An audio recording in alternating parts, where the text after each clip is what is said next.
Welcome to Milwaukee County Stadium for the NFL's longest continuous rivalry, the Green Bay Packers and the Detroit Lions.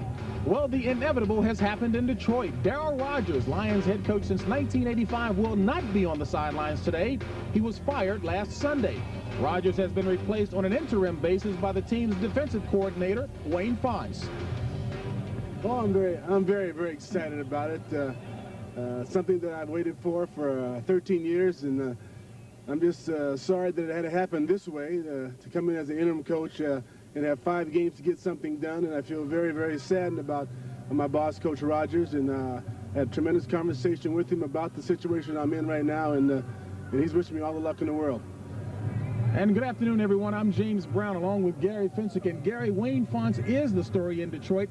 And with him at the helm today, the Lions players have all said this is the start of their second season. Well, Wayne Fontes does not want to be the interim coach. He wants to be the coach for this year and for many years to come. He feels he has the respect and the confidence of the players, but that means that they have to win for him. If you look at their schedule for Wayne Fontes' second season, all of the games are in the NFC Central. He has to win against the Green Bays, the Tampa Bays, and probably pull off an upset against Minnesota or Chicago to keep the job. Gary Fontes is not by himself as the new kid on the block. Lindy Infante, the head coach here in Green Bay, has been the head coach for all but 11 games. And despite his 2-9 mark, he says, hey, I'm not ready to throw in the towel in 1988. Well, Coach Infante does not want to experiment yet. He may later on in the season if they continue to lose. The defense has played well. It's the offense that's had problems, particularly in the turnover area. It took this team from a promising team in 1988 to a has-been team and a promising team maybe in 1989.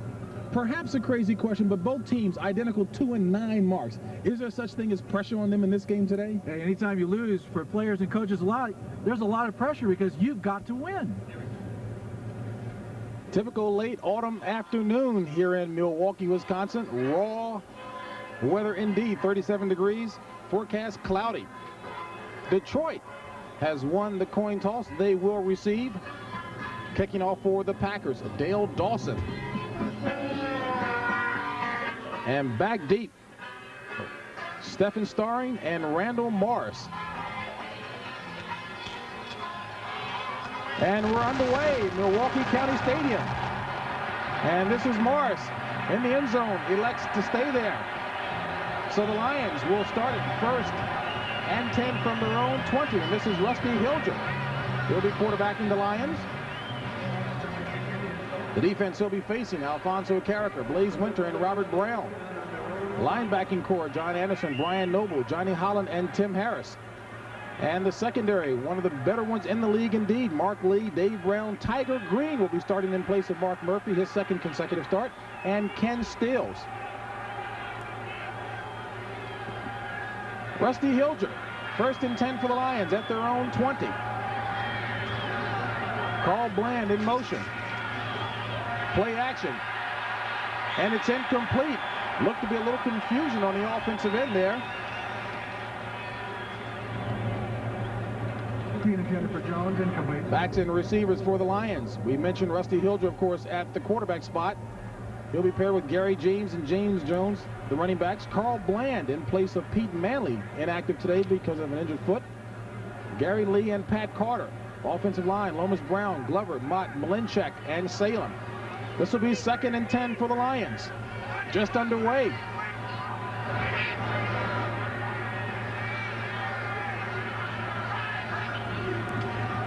And the handoff for no gain goes to James Jones as he's hit in the backfield. And this Green Bay defense, which has been playing well all year long, starting off strong, Gary. Well, one person you have to stop is Tim Harris. You see their head button there, and you know they're fired up because they recognize they've got a new young team with an interim head coach, and they've got to meet that emotional challenge that Fontes is going to bring to the Detroit Lions. And you know, Wayne said that he lost 7 pounds during the week. He's lost 2 coaches, a head coach and an offensive coordinator. He's got 2 games in 10 days. A 2-yard loss, 3rd and 12 out of the shotgun with 4 wide receivers, and Hilger complete to James out of the backfield, and James is up near the 1st down marker. Looks to be short by maybe about a yard. So Detroit will be forced into a punting situation. Jim Arnold to come on and do the punting.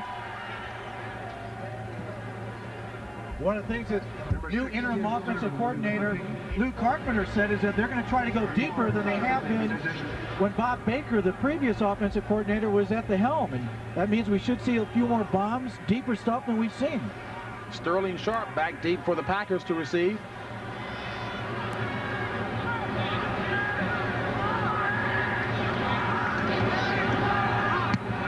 And Arnold gets it away just in time. Sharp had the ball and it came loose.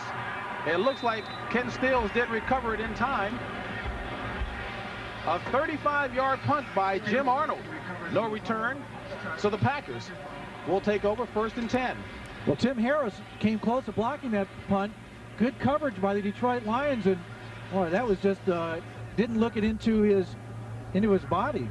And Ken Stills made a great play there to pick it up to prevent the turnover, which again has been plaguing the Packer team all season, but in particular the last 3 weeks.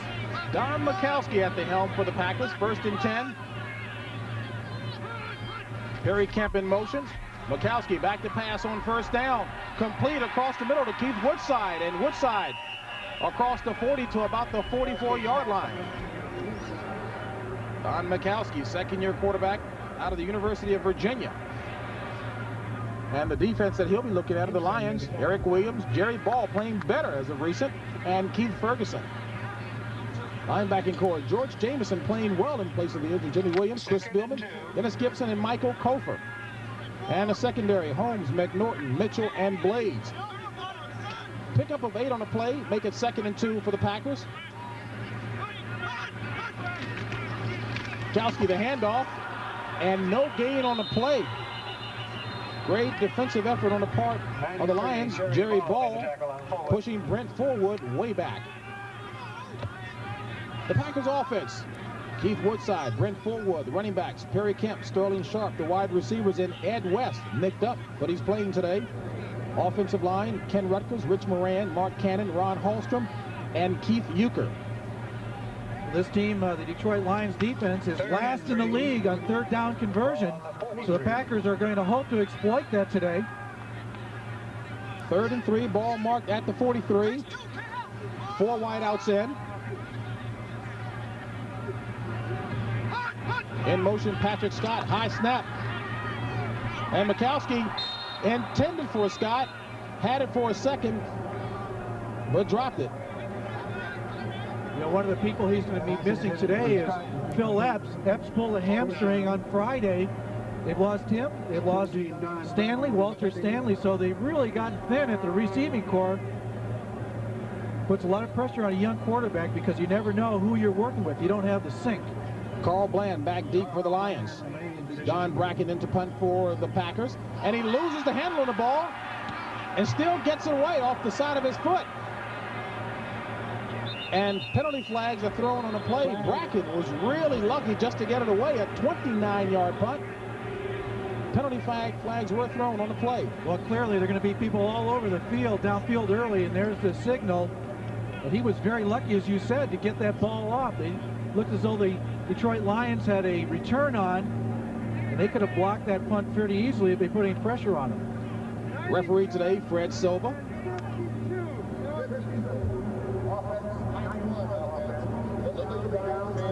Klein, 1st down, timeout. And that was Mike Weddington, one of the players downfield. No score, 1st quarter action here in Milwaukee.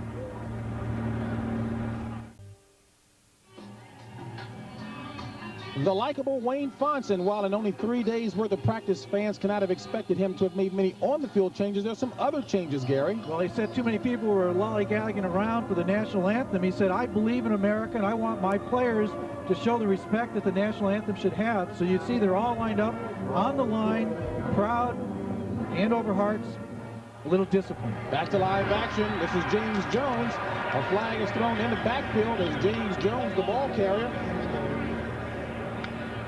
Ken Stills on the stop.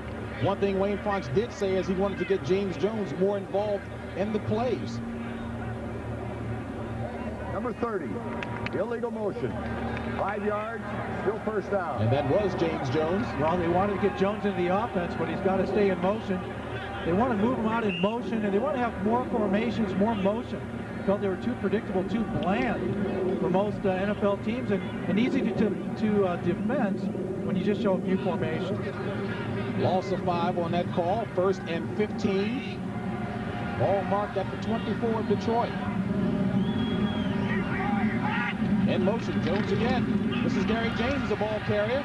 Good 2nd and 3rd effort, and James has broken free. A flag is thrown on the play, and he loses the ball.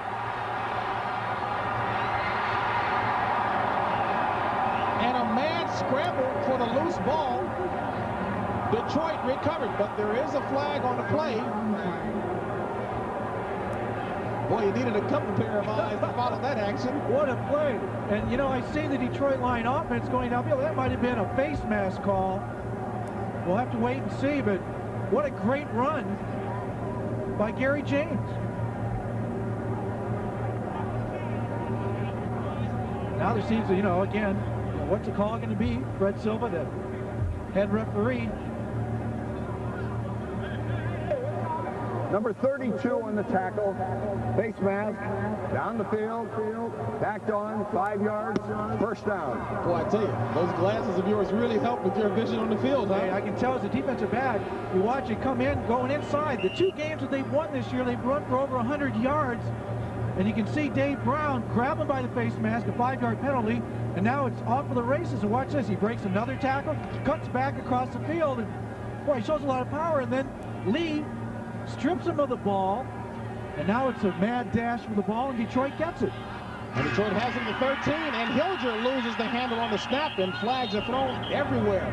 Not a good start by either team right now, Gary. Yeah, it looks a little bit sloppy, to say the least. And another penalty flag. Pat Carter maybe moving a little too soon that time. Well, there were 3 flags on the field for us, so they almost all got him out. Wayne Fonts wanted to see his players play more enthusiastically, but also execute properly. Well, he's pretty aware of all the problems that Darryl Rogers had. And he knows that the fans, he only had 26,000 fans last week in Detroit.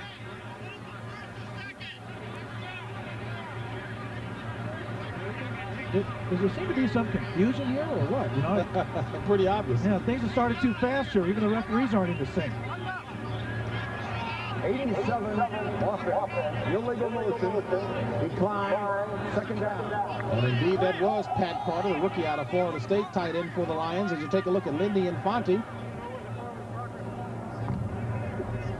says he hasn't had any problems with the effort that his guys have been giving. Of course, we'll like to see a few more wins and points on the board. 2nd and 11 for the Lions in Packer territory at the 14. Jones in motion. Hilger back to pass, complete to Jones. And Jones is stopped at the 15, a gain of about 1. Brian Noble. And Brian Noble had an excellent game last week against the Colts. You know, JJ, he says that, look, I got to get out in the open. I'd rather catch the ball and get into the secondary and go against little guys than have to run through the big guys and the defensive line. Now, to me, that's very strange when you talk to a fullback and he says, I'd rather catch the ball than run it. But, you know, so be it. He just wants to score as they all do. 3rd and 1. Ball marked at the 15 of the Packers. No score. 1st quarter action. Hilger out of the shotgun. And it's complete. Looks to be still a little short, a little shy perhaps of the 1st down. And Jones catching it out of the backfield, as you said, stopped by Ron Pitts.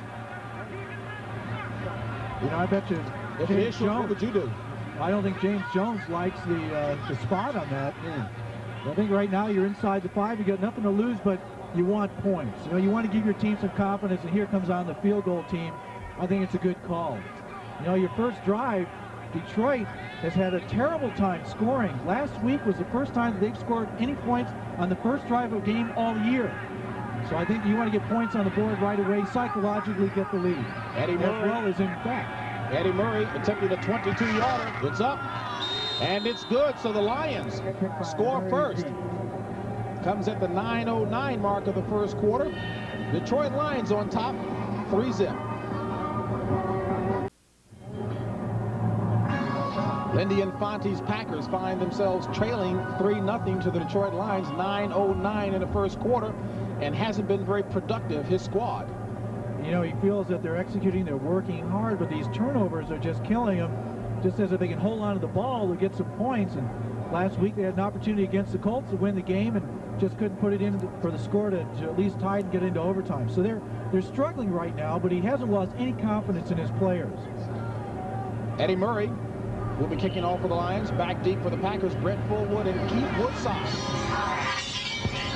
And not a good kick by Murray, taken by Woodside at the 18. He gets it up to the 24-yard line. Woodside returning to the 24-yard line. So the Packers will start with relatively decent field position. To take a look at other scores around the NFL today. Don Majkowski. Coach Infante says he's going to stay with Majkowski right now, that he cannot put a lot of the blame on the Packers woes on his shoulders. Now, I think everybody has to share in the futility of the offense, but none of these guys have given up on one another, and that's the encouraging sign.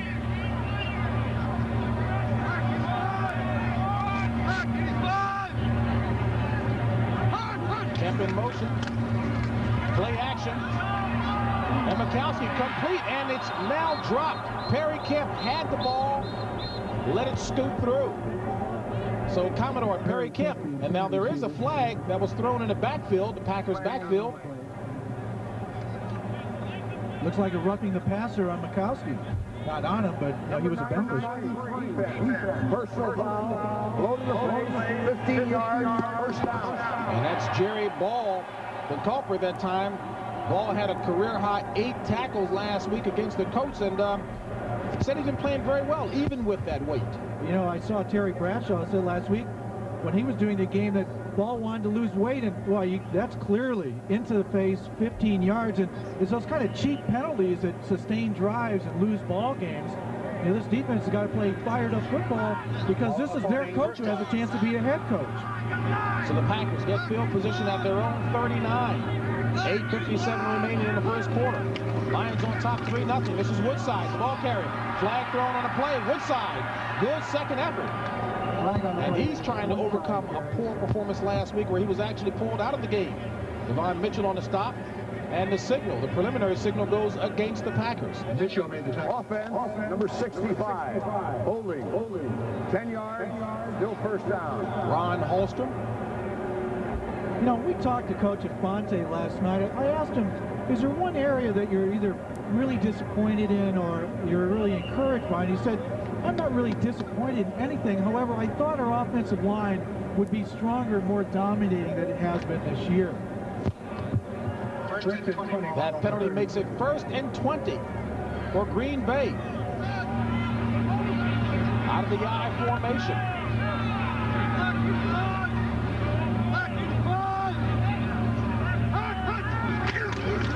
The handoff to Woodside. And Woodside up near the 33-yard line, tackled by Eric Williams. Yeah, one of the things that Detroit lined up that time in a Bear defense look, they had 8 people within 5 yards of the line of scrimmage, and it's very difficult to run. And I think you'll see that Majkowski will start audibling into some passes because a lot of times that puts your cornerbacks into one-on-one pass coverage. You got to try to exploit that opportunity. Second and 16, ball on the 33. 2nd and 16 for the Pack. Woodside split to the right.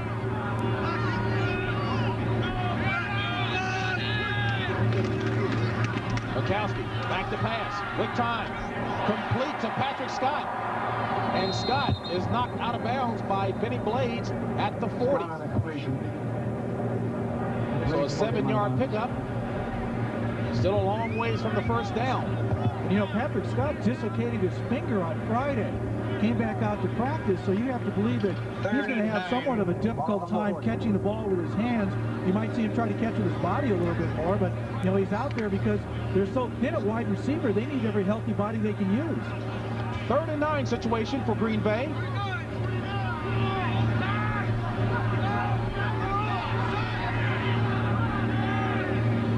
Four wide outs in. Out of the shotgun, Majkowski. And Majkowski has to run it himself. He's got the first down. Across midfield, Majkowski dives to about the 49. Bobby Watkins on the tackle, a 13-yard run. Now, Gary, you talked with Majkowski about learning how to slide, but he hasn't perfected it yet. Well, one thing he knows, he had to get that first down, but, you know, it's not easy. A young quarterback, everybody sees Jim McMahon and all these other guys sliding around the field, but he knows he has to get the first down. His receivers are covered. Buy some time, and boy, he takes off, and this kind of quarterback kills you. He goes for the first down, and, you know, this is why he's so popular, because he's giving up his body for the team. Heck of an athlete. First down for the Packers in Lions territory at the 47. Out of the I formation. Majkowski moving Woodside up. Back to pass on first down, and it's complete to Perry Kemp, and Kemp is down near the first down marker. Jerry Holmes rides him out of bounds. Holmes needs to stop. And it looks to be enough for the first down from here, so good alert play on the part of Commodore Perry First Kemp. down for the Packers. You know, his parents, Commodore Perry Kemp. It's quite a game, quite a name. He's pretty happy to be here. He was with Infante in Cleveland and in Jacksonville. Knows his system, feels comfortable with it. I would think he's taking quite a few ribbons. Maybe he's sailing on Lake Michigan. Who knows? First and 10 at the 36 of Detroit. Packers on the march. Which side? Reverse. And Matthews dives up near the 30. Matthews knowing, feeling that he should have gotten more. Well, you know, most of the times you have a wide receiver on a reverse, you want him to go outside. And if you watch Majkowski here, you're not going to get a better block. They set it up, but Culper doesn't buy it, so he's fighting to get outside. Watch the block by Majkowski. Takes Culper down, and Matthews comes in and then falls over the quarterback. And no wonder he's unhappy. He should have had more yardage. Give Majkowski an A for effort, though. 2nd and 6. Ball at the 32 of the Lions. Inside handoff to Fullwood. Fullwood diving near the first down. Let's see where they mark it. Dennis Gibson on the tackle. Gibson made the tackle. And Gary, that's yet another first down. So the Packers looking impressive on this series. Lindy Infante has to be pleased with the way his troops are playing right now as Perry Kemp trots off the field. Ball on the 25. First down for the Packers. 1st and 10. Green Bay in Detroit territory. At the 25. And the handoff to Fullwood again. And Fullwood driving straight ahead. Near the 21-yard line, pickup of about 4. Williams. A lot of action around the NFL today. For an early report, let's check in New York with Brent Musburger. James, the Chicago Bears have exploded to a 14-point lead on the Tampa Bay Buccaneers. Neil Anderson, who played in nearby Gainesville, Florida, with his 2nd touchdown in Tampa. 14-zip. Testaverde now 27 interceptions. Back to James. Your former teammate, you said it was just a matter of time for him to play well, Gary. Neil Anderson. Well, he's a great running back, and when they get that running game going, everything else works. 2nd and 5 for the Pack. This is Kemp in motion. Handoff to Fullwood. Fullwood across the 20 to about the 18-yard line. So Brent Fullwood getting a little action. We talked with Willie Pete, the running back coach, and he said that the running backs did come to him early in the year, Gary, to talk about getting the ball more, but he had to explain some things to him. Well, he really did. He had to explain that, you know, a lot of times there's a one-back set, and that's why they moved Fullwood from halfback to fullback. And take a look at Willie Pete there. Of course, his son had a big day yesterday for USC against UCLA. Still in the running for a Heisman Trophy, and certainly on their way, hopefully, to a championship season. 4 wideouts in on 3rd and 2 for the Pack at the 18 of Detroit. Majkowski back to pass, looking for Aubrey Matthews. No flag on the play. Incomplete. And the ball was tipped. Defense did a good job at the line of batting the ball, and they come away from the opportunity to get a first down inside the 20 and get some points. Instead, they have to set up for a field goal. Looked like Eric Williams, number 76, deflected that ball, and it just popped over the receiver after that. Dale Dawson in to attempt the field goal, a 36-yarder. Dawson made both of his field goal attempts from 22 and 20 last week. Dawson will attempt the field goal. Snap, the hole, and the kick. And it's no good. So Dawson starts off on the wrong foot for the Pack, missing a 36-yard field goal. And Buddy Ryan told us he had no problems getting rid of him. 3-0 Detroit. Chicago Bears feasting on the Buccaneers. Early first quarter action, 14-0. No score in the Minnesota-Indianapolis game. That ought to be a good matchup there. Chicago, 2-game lead over the Vikings, but the Vikings are playing well right now, Gary. Really are, but they're still 2 behind, but they have a Monday night game, last game of the season, against the Bears. 3:27 remaining in the first quarter. Lions on top, 3-0. Hilger back to pass on first down, and it's complete for the first down to the left sidelines. Carl Blank, make that Jeff Chadwick. Chadwick on a completion. I'll tell you what, there's Dale Dawson, the kicker, missed a chip shot, made 2 last week, missed 2 against the Atlanta Falcons. And of course, they've had so many kickers coming in and out on every team around the NFL. He's got to know, hey, you miss those, you may not be around to see the snowfall in Green Bay. Rusty Hilger, 4 for 5, 31 yards, all in the first quarter. First and 10 at the 31 of Detroit. Jones in motion.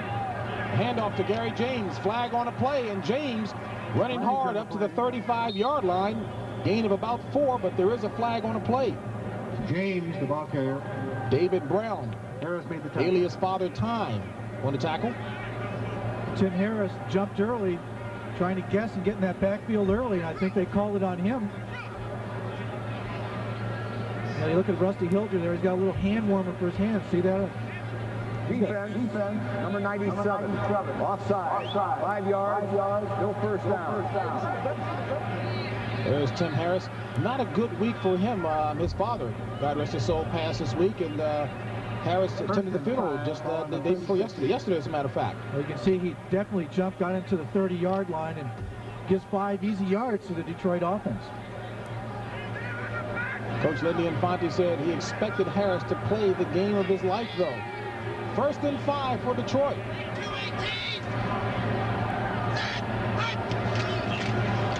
Jones, the lone back. He's the ball carrier. Across the 40. Up near the 44-yard line. More than enough for the first down. Let's check in once again with Brent Musburger. Well, James, Alonzo Highsmith inflicts a little pain in the house of pain, and Houston takes a 7-zip lead on the Cardinals right now. Let's go back to James. All right, Brent. First down. The Houston Oilers, boy, are they playing some hard-hitting football. And I'll tell you what, Neil Lomax out for Phoenix. It's going to be tough to win down there in Houston. First and 10 for the Lions at their own 44. 1:35 remaining in the first quarter. Lions on top, 3-zip. This is Gary James, and Gary James straight up the middle. That 35-yard run that James had earlier in the first quarter, the longest run from scrimmage for the Lions this year. Alfonso Carrick on to stop that time. And James has got to be loving the fact that he's getting the ball quite a bit. Well, any running back wants the ball, but you know, everybody in Detroit wants to know, okay, what can they do in a few weeks to show that they're different offensively than what the former offensive coordinator Bob Baker did. They've got 2 tight ends in last play with 1 back. They've had 3 wide receivers with only 1 running back, so they're giving a little different look to the Packer defense. And on this play, they operate out of the I formation, 2nd and 4. Carl Bland in motion. The ball carried, Gary James across midfield. James holds on to it. Good second effort. Gets down to the 45-yard line, and a flag is thrown Flag on the play, James. at the site of the tackle. Be looking for a face mask. That's usually what happens.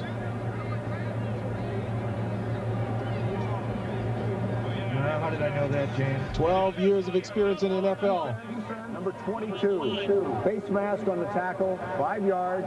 First down. You know, you're getting run over by about a 280-pound guy or whatever. And, you know, you're just trying to grab anything. Here, nobody touches him, but see, he's got his head down. He doesn't know what he's grabbing, but then you feel metal, and then you got to let go, and you know you're going to get 5 yards. Attacker 40. Mark Lee, the 9th-year veteran from Washington. Lions in Packers territory at the 40 specifically. 1st and 10. This is Jones. And Jones with a pickup of about 2 to the 38-yard line. And that should be the last play of the first quarter. John Anderson on the stop. So the Lions on the strength of a field goal by Eddie Murray lead at 3-0 over the Green Bay Packers. Into the first period. Coming to you from Milwaukee County Stadium.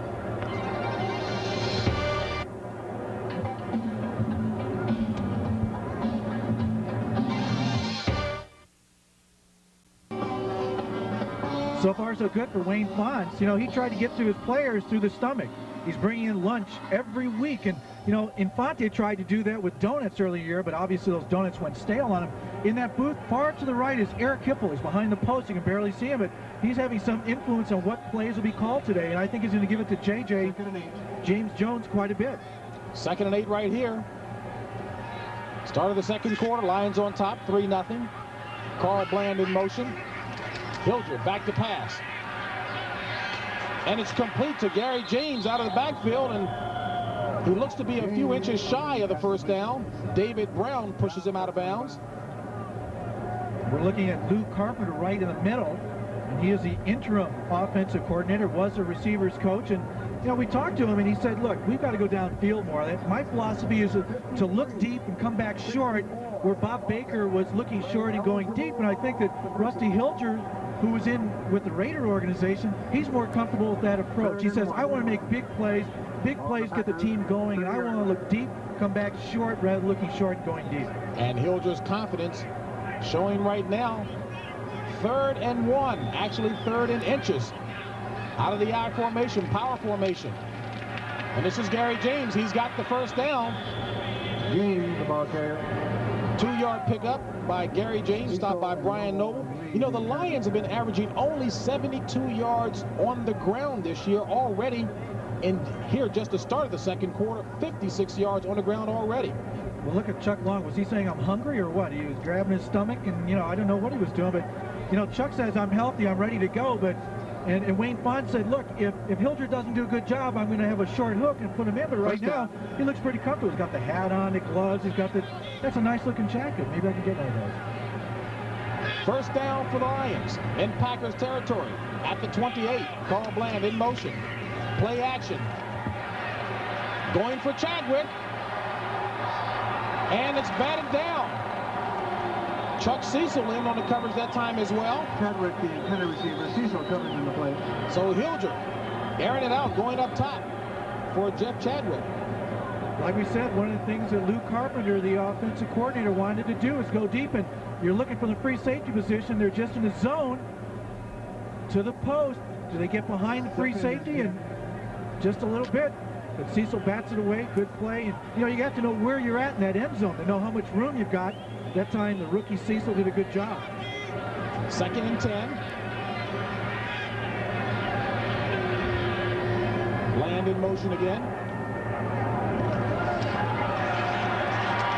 Hilger throwing in the direction of Stephen Starring. Now, I wonder if there was some confusion on the route that time. I'll tell you one thing, there was a lot of pressure in his face, and you can't really appreciate it unless you're behind a line of scrimmage. You see that big rush coming because James was wide open in the flat, but I don't think that Hilger saw him.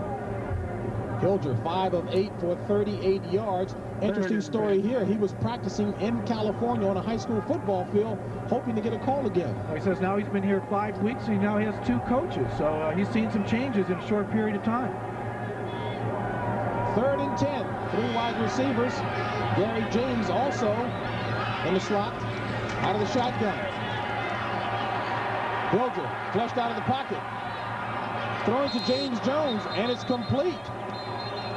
Down near the first down marker, and James Jones says, hey, that's what I want to do. I want to catch more balls. And that's how he had John Anderson covering him. It was good coverage, but it was a good throw.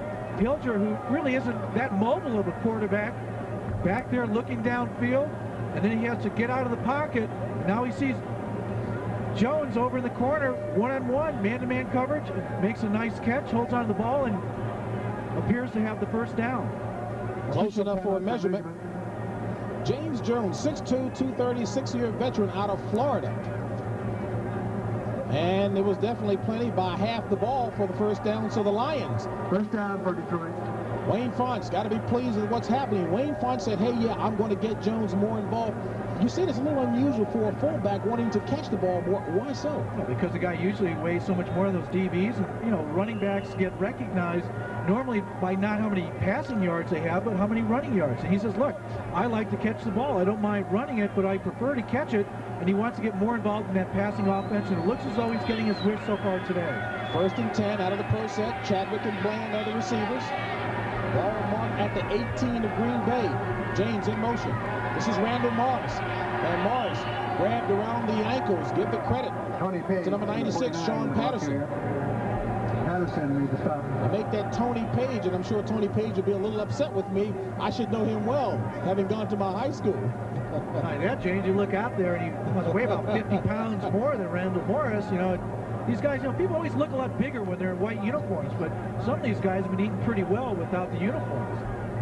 2nd and 8. 2nd and 8, pickup of 2. Carl Bland to the bottom of your screen. Lone back is Gary James. He's got the ball. And James running hard. James, the ball carrier. Down near the 13-yard line. Still about 3 yards shy of the first down. Now we talked to Hank Bull, the defensive coordinator for the Packers. And last night he said, look, anybody would like to have these running backs. James, a good running back out of LSU. You got James Jones, a big fullback. Got a pretty good offensive line. And it looks like today part of the game plan is to start using the talent they have, but they're mixing it up. That time again, 2 tight ends, 2 wide receivers, only 1 running back. Then they come up with 3 wide receivers, and it causes a little bit of indecision on a defense. Right now, it seems the Packers are in a huddle with the referees. And Fred Silva wants to have a little bit of a conference here. They've been doing some caucusing quite a bit today. So far, things are still calm. You have a tendency, if you don't set the tone early, things get a little bit more angry in the second half. Now, the other thing you got to worry about, hey, these guys play each other in a couple of weeks, so, you know, whatever you do today, you got to remember, hey, I got to face this guy again in a couple of weeks, so if I want to get even, I got to wait for a couple of weeks rather than just the end of the game.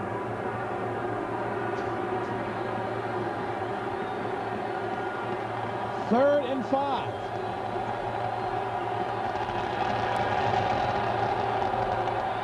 Three wide receivers in.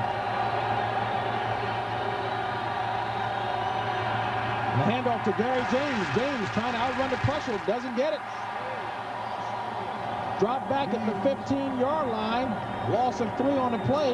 Ken Stills. And on that play, James Jones was actually talking to Rusty Hilger about what he might want to call. There seemed to be some confusion. I think they might have been audibling on that play, but Ken Stills does a good job of reading the play as a run, and then he comes outside and doesn't allow James to get outside and makes the play on top of it, and then he gets up and he starts headbutting everybody. You know, like, I didn't get enough action yet, so I'm going to hit you in the head and the other guy. Eddie Murray attempting a 32-yard field goal. He was good from 22 earlier.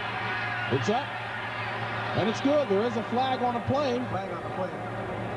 You know, Eddie Murray has only missed 1 kick the entire season, and that was for 52 yards.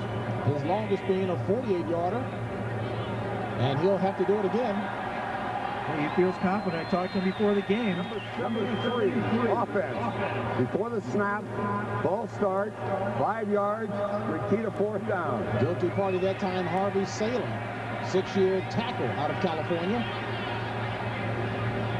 See whether or not we can see any motion. Yeah, you can see he lifts up. He's at the top of your screen, and that's going to cost him 5 yards. You know, he's kicking off that infield. Usually the Brewers have an infield there, and it's about 6 inches higher than the rest of the field, and I'm sure it's pretty sloppy.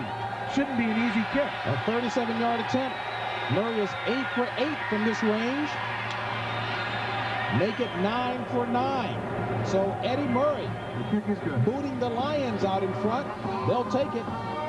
Lions lead the Packers by the score of 6-0. Detroit Lions, starting what they call their second season, lead the Green Bay Packers 6-0 in the second quarter. And it's been all Eddie Murray, a 22-yarder and a 37-yard field goal. And the Lions lead it by the score of 6-0. Sustained drives, looking good on the offensive end, the Lions, that is. And Gary, a big change from when Bob Baker was here.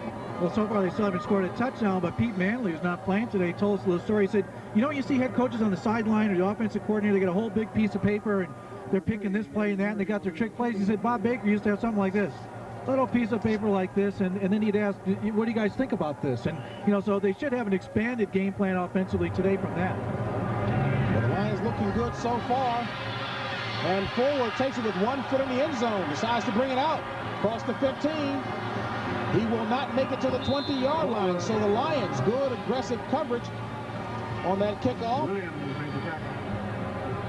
Keeps forward inside the 20 to about the 16-yard line. You know, I always felt when you play the Detroit Lions, and this could be a very prejudiced point of view since I play with the Bears, but if you get on top of them early, they have a tendency to kind of play your style of ball the rest of the day. But boy, if they get on top, I don't care what their record was, they can be very tough. You see Cleveland, boy, they have got to get out of the slump they've been in the last few weeks. 1st and 10 for the Packers, operating from their own 17, down by 6 points. Forward in motion. Majkowski tripping on the way back. Complete to Woodside across the 20. And Woodside looks to have dive enough for the first down. Chris Spielman on the tackle. A little help from Bruce McNorton. You know, we talked to Willie Pete, the running back coach for the Packers, and we're talking about how the adjustment's been for certain running backs. And here's a rookie, 33 Woodside. He came out of Texas A&M. Similar type of passing offense. And, you know, we talked to him, and he said, yeah, this is exactly the type of offense that I wanted to be in. And, you know, there's Willie Pete, and, boy, he's got to take care of all the fragile egos that a running back will have. And last week, Woodside was taken out of the game. Only 6 carries for 7 yards. Bad day. He wants to make up for it. 1st and 10. Majkowski back to pass. And Woodside takes his eyes off the pass. Very catchable ball.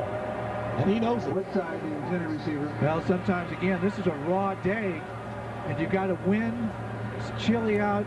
You've really got to work hard because it's a little slick. And you see there, the ball's perfectly thrown. He takes his eye off the ball and bounces up in the air. And sometimes you have something like that happen, and the ball gets intercepted. So gets a break there. 2nd and 10. 2nd and 10 for the Pack. Woodside.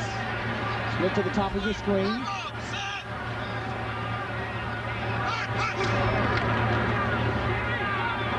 And Majkowski throws complete to Sharp. There's a flag on a play. Sterling Sharp with more than enough yardage for the first down. Stopped by Bruce McNorton. We'll await the signal from Fred Silver. And it'll go against Detroit.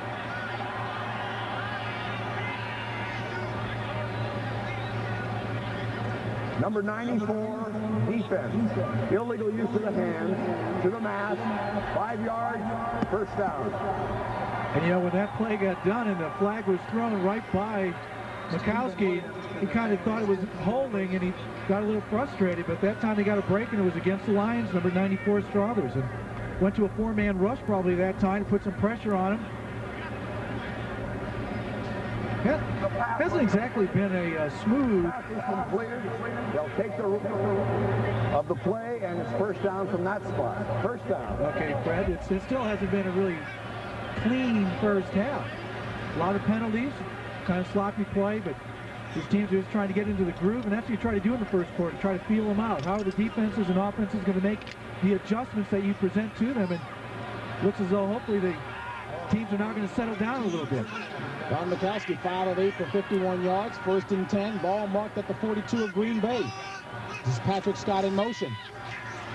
And Majkowski gets rid of it to Brent Forward, and Forward goes nowhere. Good pressure, good coverage by the Detroit defense, led by Dennis Gibson. Did a good job that time. Cofer came in, put pressure on Majkowski, then he dumped it off, but Gibson was right there. And this is really, I think, the strength of the defense for the Detroit Lions. They've got some good young linebackers in Gibson and Spielman.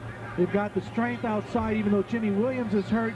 Jamison has been doing a good job in replacement for him. And then Mike Kofer, who is one of the leading sackers in the linebacking position in the NFC. Ball on the 38. 2nd and 14, ball on the 38 of Green Bay.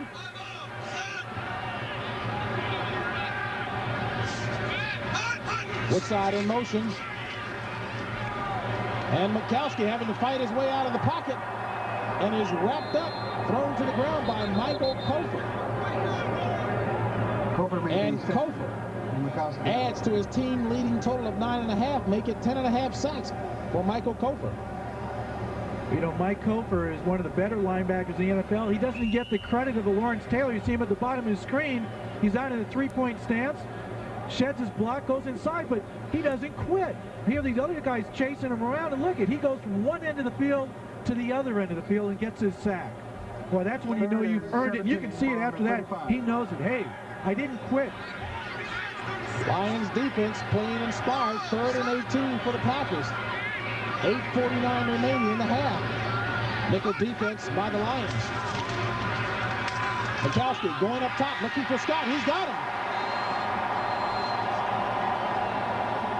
Majkowski goes up top and finds Patrick Scott, second-year player from Grambling, a 29-yard pass play. Well, Patrick Scott is in the slot here. He's the lower of the two wide receivers in your screen. They're going against the zone, and he finds the open place, but more importantly, Majkowski does, throws a nice pass, makes the sure catch, and gets us the first down for him. You know, they feel that they just play better for some reason, better in Milwaukee. They haven't won a game in Green Bay since 1985, not counting the strike games. Ball marked on the 37 of Detroit. 1st and 10 for the Packers.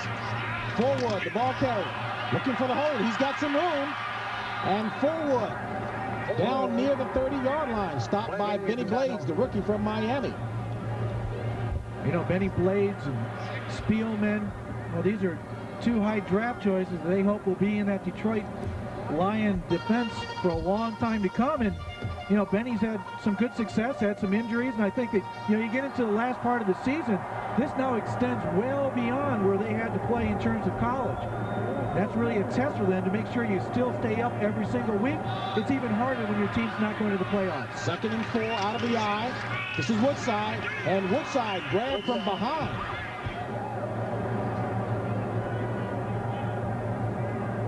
You know, any side of this team for the Lions is going to play inspired football. It's got to be guys like Eric Williams, their number 76, and Gibson and Ball, because they know this is Font's big opportunity to stay head coach.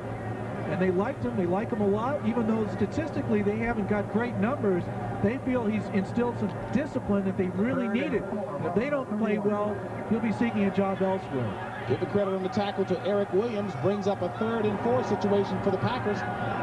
Packers 2 of 4 3rd down conversions. Inside handoff to Paul Caruth, and he's going nowhere. And George Jamison, who's played absolutely excellent football since Game 6, replacing Jimmy Williams on the stop.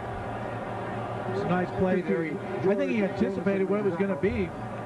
Made a nice read, filled the hole real quick, and came down and made the tackle. And now it looks as though they're going to go for that first down instead of trying for the field goal, which would be well out of Dawson's range. On 4th and 6, ball marked at the 33. And the Packers want to go for it. 3 wide receivers in. Nickel defense for the Lions. This is Paul Caruth. He's going to pass it. Looking for Majkowski. And Majkowski just beyond his outstretched arms.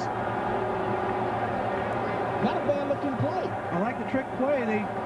They had a guy in motion. They gave it. It looked like you could tell pretty quickly, though, that it was going to be some type of pass because Caruth really didn't disguise it very well. Now watch number 30, Paul Caruth. See, he goes back so you know that something's happening. He doesn't give the play an opportunity to develop, and you see Ferguson chasing him, and you can see it's not a bad throw, but he just didn't give it opportunity. Watch Wayne here.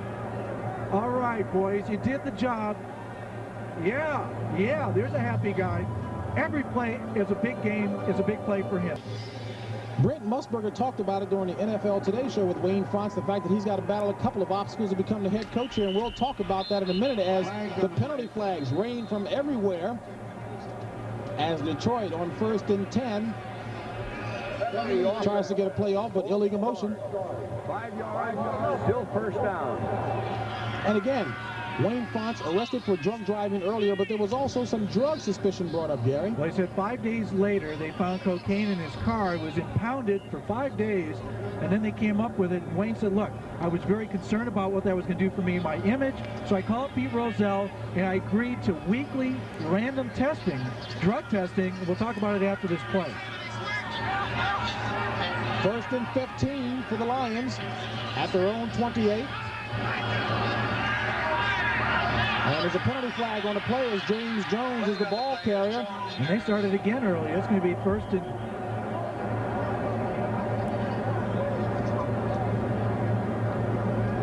Boy, it looked like illegal procedure to me.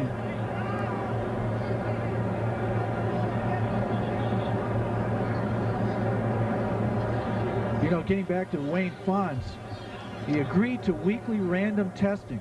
And he's done it for a year, over a year now, a year and 1 week. And that should clear the air as to whether or not he has any drug problem.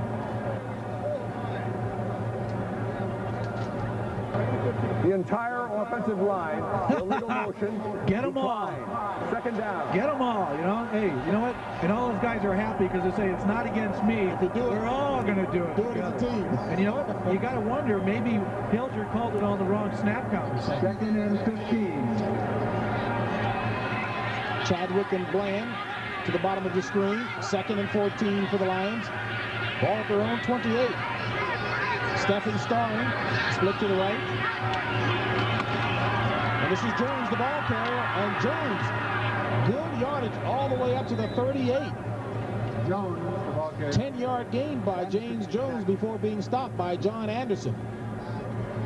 And Fonts was quite honest when he said he really thought that that series in his life, the DWI and the drug charge, was going to kill any hope of becoming a head coach. Well, you know, anybody's embarrassed about the DUI, but he was really enraged about the unfairness of the way it was treated and how articles were generated without even checking with him. But he cleared the air, he hopes anyway, by calling up Pete Rozelle, demanding, volunteering that he goes on this weekly test, and he hopes that it's not going to be held against him, and I'm sure that Mr. Ford's aware of it. 3rd and 4 for the Lions. Lions on top, 6-0, 4:19 remaining in the first half. Hilger, sack. Flag thrown on the play. Blaze Winter got in and wrapped up Rusty Hilger. Blaze Winter makes the sack.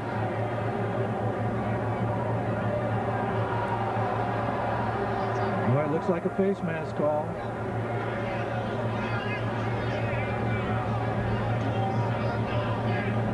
Make sure you get it right. God, you know, this drives players nuts. You know, just give us the call. Why do we have to have a conference every time, you know? Talk about a real participatory style by the officials out on the field. You know, let's make sure I saw this, I saw that, but what did you really see? On the tackle, it was a face mask, 5 yards. It's still 3rd down. Look at Blaze Winter. He couldn't believe the call. He got a sack taken away. Watch number 68. They're running some little stunts inside. Good coverage by the secondary. After the play, Winter knows, yeah, I got a sack.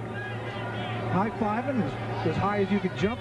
A guy who weighs that much. And it's all for naught because it was a penalty and takes away that sack, takes away that statistic. And Detroit on 3rd and 4 burns a timeout. Hilger wants to talk it over with Wayne Fonts. Right now the Lions still nursing a cushion of 6 points. Good crowd on hand during the start of deer hunting season here in Milwaukee at County Stadium. The Packers trailing the Detroit Lions 6-0. 3:48 remaining in the half. James Brown along with Gary Fencik, 3rd and 4 for the Lions out of the shotgun. Hilger looking for Jones. Too low. Incomplete. And James Jones was there. The pass was on the grass. Yeah, I don't care how low you go to dig that one out. It was just a little bit short. Jim Arnold into punt again. Arnold will do the punting. Sharp is in the repossession. Back deep, Sterling Sharp. Jim Arnold, first in the NFC in punting, having a good year. And he gets off a beauty this time. Sharp signals for the fair catch at the 25. Good high punt. A 36-yard punt by Jim Arnold. Packers will take over when we come back. You're taking a look at Randy Wright, the backup quarterback for Green Bay, and one of the problems that Packer backers feel across the country is that they really perhaps have not found the quarterback yet to lead them back to the promised land. Randy has started out the season and had a groin injury against Tampa Bay and hasn't really gotten much playing action since. On the 25. Because of that man there, Don Majkowski, and not that Majkowski has been setting them on fire, but he certainly can scramble a lot more effectively. First and 10, ball at the 25 of Green Bay. 3:36 remaining in a half. Majkowski, the pass, to run, near the 30. Michael Kofer on the tackle. Chicago increases their lead over the Bucks. Well, when you play against Testaverde, every defensive back in the country wants to play against him because of all the interceptions he throws. And don't forget, coming up at halftime, we'll go to New York for the NFL Today. Brent Musburger, Herb Cross, and Dick Butkus. They'll bring up today on everything. It's a 2nd and 5. Majkowski. And it's complete to Sharp, who comes back and then returns near the first down marker. Looks to have enough for the first down. So Sterling Sharp on the comeback route. Michael Kofer on the tackle. Well, Sterling Sharp is really one of the players they need to get more production out of him. He's your first-round pick. You take a look at McNorton. Bruce McNorton is down.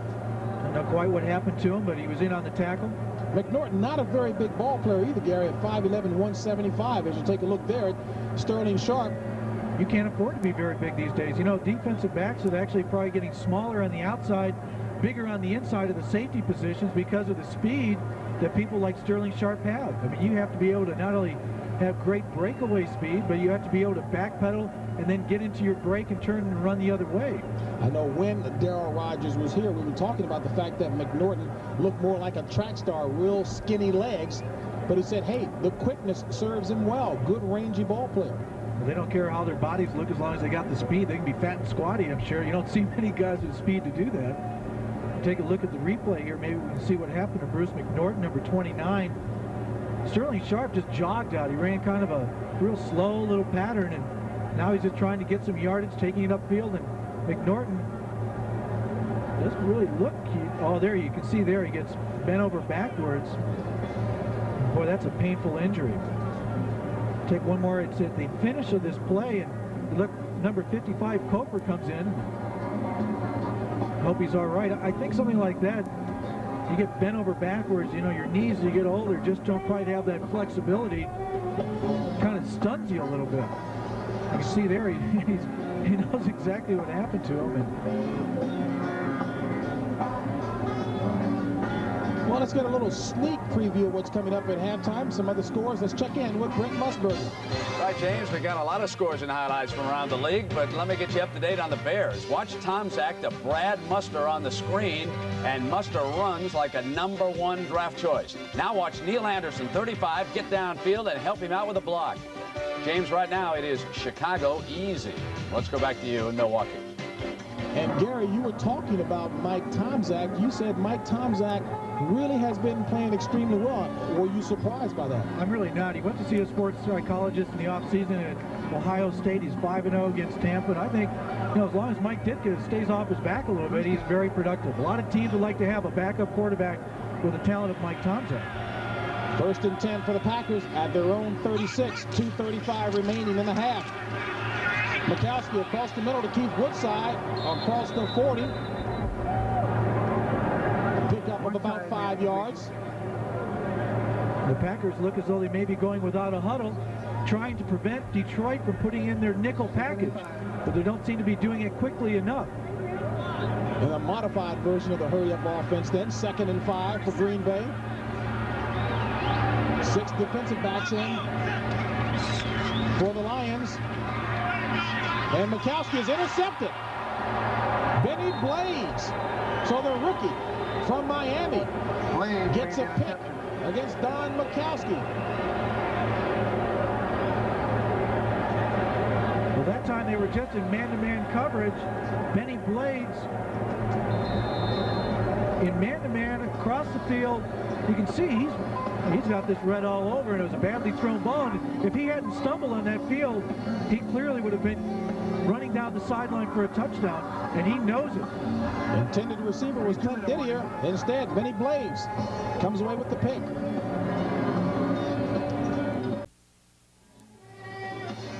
Yeah, you think the Lions are a little enthusiastic? Fonts is there, hugging Benny Blades. Says, hey, this team wants to play for me, and so far they have been. And enthusiastic about this field position at the 38 of Green Bay with 1:59 remaining in the half. Bland in motion. And Scott Williams running hard to the right. Scott Williams, Noble made the stop. Good pickup by Scott Williams that time. 3rd-year player out of Georgia. That time they ran the Washington Redskins signature play, the counter OT. You have players going down one way, the left side of the line coming around the other way. It's a confusing play if your defensive linemen and your linebackers don't read it correctly. 2nd and 5 for the Lions at the 33 of Green Bay. And this is Williams again. And Williams pulling straight ahead near the 30-yard line. Call it the 31, pickup of about 2. Well, you know, this time they had, again, 2 tight ends, 2 wide receivers. And one of the interesting things, they seem to be using a lot of backs. They've got Jones in there, Page, Williams, Gary James. Number 2, Detroit. There's the time remaining in the first half. Detroit on top, 6-0. Coming up at halftime, Brent, Irv, and Dick with all the scores and highlights, and Dick will relive one of the infamous moments in NFL history on this, the 10th anniversary of the fumble heard around the world. Any idea? Philadelphia against the Giants. We'll check to find out if you're correct coming up at halftime. It changed the way people played at the end of the game to prevent that from happening. A fumble costing a team a game. Now they put the wide receiver behind the quarterback. Well, you wouldn't be any good on the game show, huh? 3rd and 2 for the Lions. Page and Williams, the backers, and flags everywhere. Looks like... Man, Lomas Brown wanted a piece real fast. He wanted to block down so fast, he was a clear second ahead of everybody else. Ball start, 75, offense, still 3rd down. Not that, I don't think he got the block. Take a look at Lomas Brown, he's a left tackle. He's going to down block. I think I got a second on you, and he still missed the block. You know, hey, that's not doing the job. Miss Patterson, who was also taking an inside charge. I have a feeling he anticipated that. Wanted to make sure he got a good start, but that time a little too quick. Makes it 3rd and 7.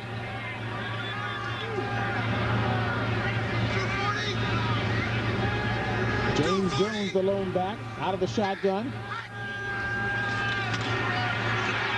Hilger going up top, looking for Williams. Is it caught?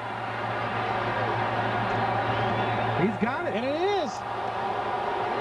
So Scott Williams on a 32-yard pass from Rusty Hilger.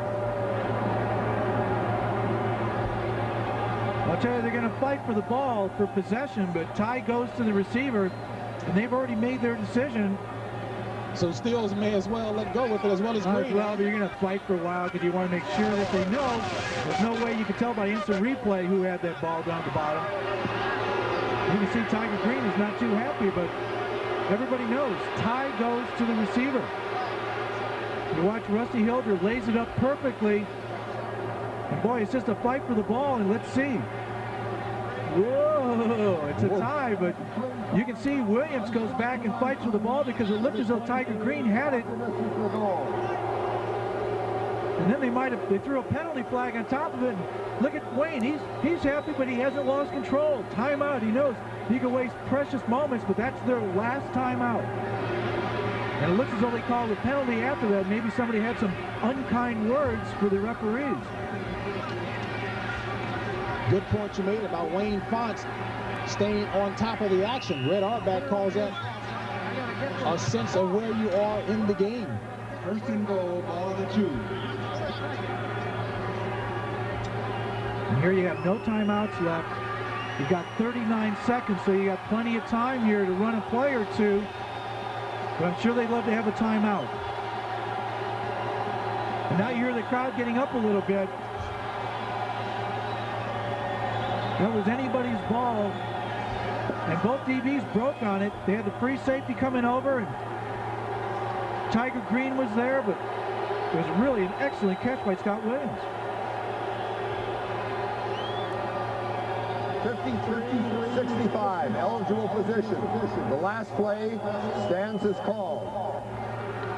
It looks as though they might have had a replay, but boy, it would have been very difficult from any camera angle to see who really came down with that ball. But it looks as though to me that Scott Williams had it with Tiger Green, and it always goes to the receiver.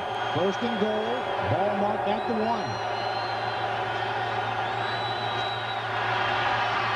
Hilger. Incomplete.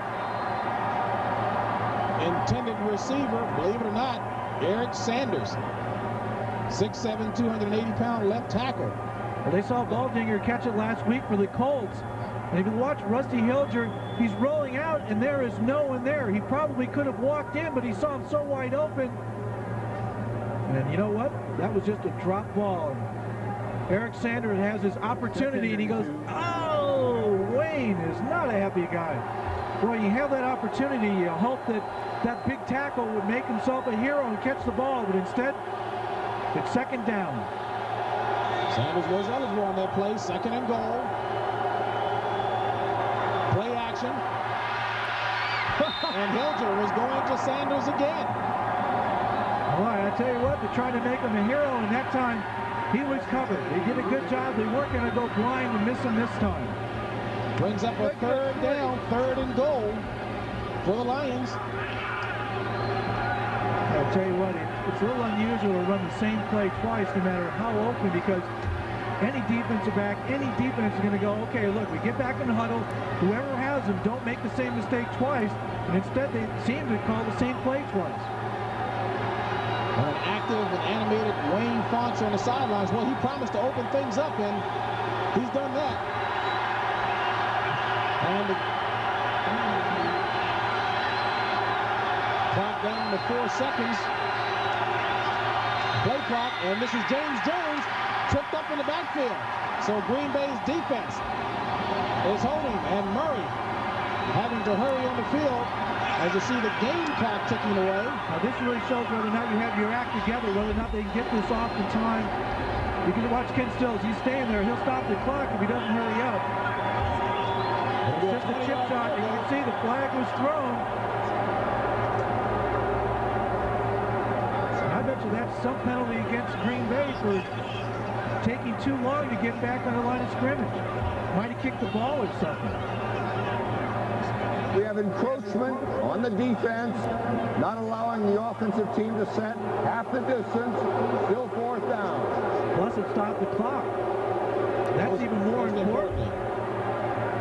You see, you can get away with a little bit of, taking your time to get back, but when they think you're intentionally delaying it, then they're going to call a penalty on you. And I think that probably was on number 29, Ken Stills.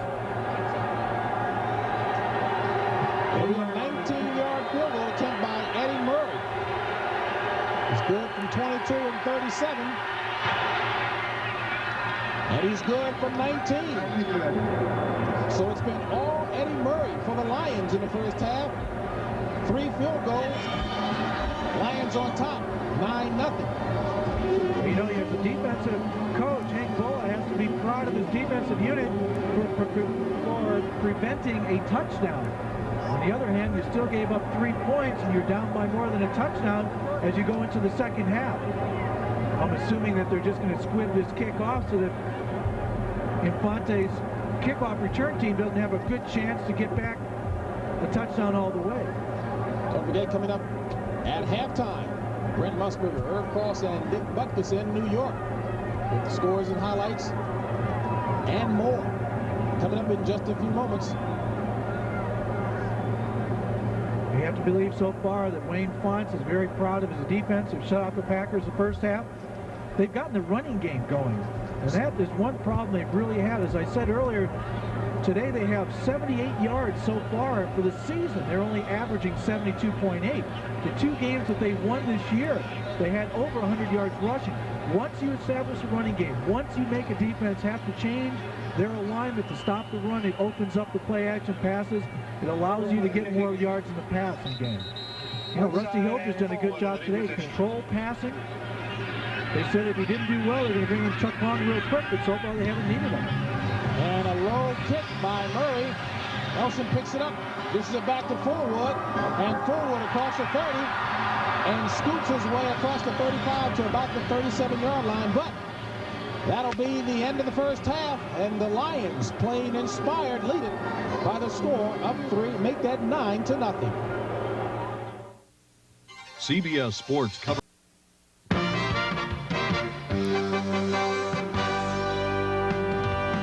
So far, so good for Wayne Fonts, gentlemen, with Dick Butkus and Irv Cross. I'm Brent Musburger. Let's take everybody to the scoreboard right now. How about this? Down in the House of Pain, 17-7, the Oilers over the Cardinals. Jerry Glanville in his customary black on the sidelines. And here was some pain being inflicted by Alonzo Highsmith.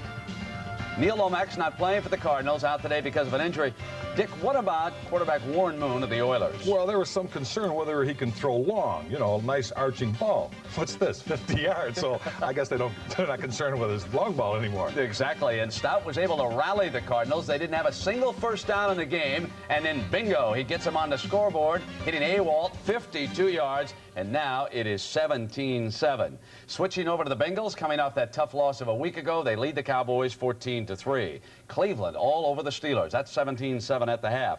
Jets and Buffalo figured to be a very low-scoring game, and then nasty weather conditions in Buffalo. 3-0 right now, the Jets with the lead. Indianapolis and Minnesota, and the Vikes here are settling for 2 field goals, and that's their lead over the Red-Hot Colts. Chicago and Tampa Bay. The Bears, in impressive fashion, have taken a 21-6 lead on the Buccaneers. Dick on the sidelines, only 18 days after suffering that mild heart attack. What about Testaverde, Irv? Not having a very good day, Brent. So far, he's thrown the ball 13 times, completed 4 and 1 interception. There it is right there. Mike Singletary picked it off. You know the replacement for Walter Payton, Neil Anderson? Folks, he is an emerging star. Scored 2 touchdowns on the day. There's his first one. And then the fullback from Stanford, the #1 draft choice. What about Brad Muster? Brent, one of the things the Bears wanted to do today was dominate the game by running. Here they have a run-pass combination on a screen pass. Brad Muster, the #1 pick, as you said, takes the ball, goes to the far sideline, and rambles in 40 yards out for the touchdown. All right. Now, elsewhere, the game you're watching from Milwaukee, 9-0. Wayne Fonts, in his coaching debut, called an interim coach. He says, no interim with me. I'm going for the job, and he's getting it done defensively, Dick. Well, you know, the Green Bay people were really excited about this game because they play well in Milwaukee. But, unfortunately for them, they get the news Wayne Fonts is the new coach, and then they became really concerned. And rightly so. They're, 9 points behind now. It gives them a good shot having Fonts on the sideline. Well, anytime you get a new coach like that, I think it puts the shot. And the players like Wayne. I mean, he's a fire-up guy, and they're going to respond. All right, we'll see what happens in the second half of that one. Meanwhile, also in the AFC, Kansas City plays pretty well at home, beat Cincinnati a week ago, lead the Seahawks 14-7. This is Thanksgiving week. So a reminder of our traditional Turkey Day on Thursday, and we will take the air at noon Eastern Time, half hour earlier than normal. Then you'll see Minnesota and Detroit. Oh, yes. You will also see Julia Child teach our Dick Butkus how to truly carve up a turkey. And we look forward to that, and we will continue right after these messages from your local stations.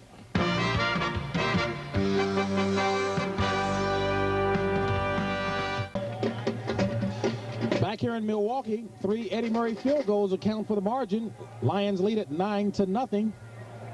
And Gary, going back to our theme at the top of the show, the fact that the Lions players said, hey, this is their second season. Had they played inspired ball in the first half, according to your analysis? Well, I think the defense has played very well. Anytime you can shut out a team for a half, you've played well. But the offense has established the running game and then they've made some big plays downfield, and that's really the key for them, that they've played under control, but they've established that running game. And you take a look here, and the defense has really held for Detroit, held the Green Bay offense to 43 yards rushing. Neither team has exploded offensively, but I think Detroit's doing what they want to do. They want to play aggressive, enthusiastically, and stay within their own limitations. I think that Fonz has done a good job of making him do that in the first half. Green Bay has not been able to generate much offense, but statistically, Don Majkowski is having a good game so far. Well, he hasn't thrown for a lot of yards, but he's thrown short, controlled passes, hasn't gotten wild, hasn't taken a lot of risk. But again, right now they're down 9-0. If Detroit should score another touchdown, then they're going to put Majkowski in the position that he doesn't want to be in, and that means he has to throw the ball when the Detroit defense knows it, and they'll be coming at him really hard, and it's going to create a situation to be very difficult for him. Well, if Detroit has played inspired football in the first half, Green Bay has got to be inspired by the fact that they're only down 9-0. Well, I don't know if they're inspired by that. Infante's probably saying, hey, guys, it's our game if we want to play, but we're not playing well enough offensively, and defense, you got to create a turnover for us. All right, CBS Sports coverage of the National Football League will continue after this message and a word from your local station. Start of the second half here in Milwaukee County Stadium. Lions lead at 9-0, and although the temperature is still the same as it was at the start of the game, can't tell that by looking at the fans. That's because they haven't had much reason to jump up and down. 38 degrees. Wind 14 miles per hour. Right now, things are going in the direction of the Detroit Lions. Let's face it, those fans are a lot happier than if it would snowed out here. It was 20 below zero. And it's going to get nothing but colder from now on. You know, Darryl Rogers didn't like the cold. And I was talking to some of the guys from Detroit. They said, you know, you guys go outside or do you use the Silver Dome to practice in? And they said, oh, no, Darryl Rogers, he didn't like to go outside. He didn't like the cold. You know, it's kind of tough to coach in the NFC Central Division, with the exception of Tampa Bay, if you don't like cold weather. Nor to give the players a realistic feel of what to expect come Sunday. Eddie Murray to kick off for the Lions. Fullwood and Woodside. This is Woodside at the 6. Across the 20. Woodside. Good return, run out of bounds at the 29 by Raphael Cherry. 23-yard return by Keith Woodside. Well, who's Don Majkowski been throwing to? You know, those wide receivers, there's only one wide receiver for Green Bay this year that's caught a touchdown pass, but you can see that he's hitting the backs, he's using good distribution. It's part of Infante's system. A lot of different formations, let everybody share in the offense, but they can't get the ball downfield enough, and that's the big problem. I mean, they need some big plays to get some enthusiasm going, get the crowd up, and just get some points on the board. 1st and 10 at the 29 of Green Bay. Majkowski back to pass on 1st down. And it's complete as Chris Spielman ropes up Keith Woodside. Never made the tackle. You know, Woodside is a great little back for them. He's really been a pleasant surprise, although when you're drafted that high, I guess you're not as surprised, but you don't really count on rookies making too big of a contribution. You know, Majkowski last year had 323 yards passing against Detroit. First time a rookie in a Green Bay uniform has passed for over 300 yards in a game, so he must feel pretty confident going against this defense. 5-yard pass play makes it 2nd and 5. Patrick Scott in motion. Majkowski looking for Woodside. He's got him for the 1st down. Woodside tries to pick up another yard or two up to the 44-yard line. Stopped by Chris Spielman. Well, they must feel okay. Look at his helmet. He's got his helmet taped. He can't hear those audibles too well. Uses white tape, cover up those ear holes. Doesn't want the wind going through it. You know, I see a lot of guys do that for practice, but I don't see many guys do that for a game. Good numbers from Keith Woodside there. 5 catches for 41 yards. 1st and 10 for Green Bay at their own 45. Just underway in the second half here. Majkowski complete to Sterling Sharp for yet another 1st down. So Sterling Sharp pushed out of bounds by Bruce McNorton. A 15-yard pickup. Majkowski to Sharp. Well, I guess they made a decision that they can work one side of the Detroit defense that's just playing zone, and you can see they clear out, and then he just makes a little out move, and McNorton's playing him loose. And you know, McNorton is kind of a cornerback who does play loose in his style. And when you look at Majkowski at the end of this play, and he kind of goes off stumbling and landed wrong, and he kind of came up limping after that play. Green Bay in Detroit territory for only the 3rd time in the game. And flags are thrown everywhere to stop the play. Fred Silva has been staying pretty busy today, at least caucusing and conferencing. All right, they really go to great lengths to make sure they have the right call.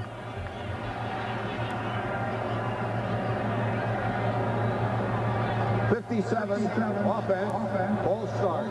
5 yards, no first down. Well, we haven't talked about Rich Moran much, and there you are, Rich. That's 5 yards against you. Put the mouth guard back in, and it's too bad. You know, we don't have an opportunity enough to really give him enough credit. And you watch Moran; he's the 2nd guy in at left guard. Boy, I'll tell you what, I don't see him move much, but only takes a little. Very little, obviously. 1st and 15 for the Packers. Jumping Sharp, split wide.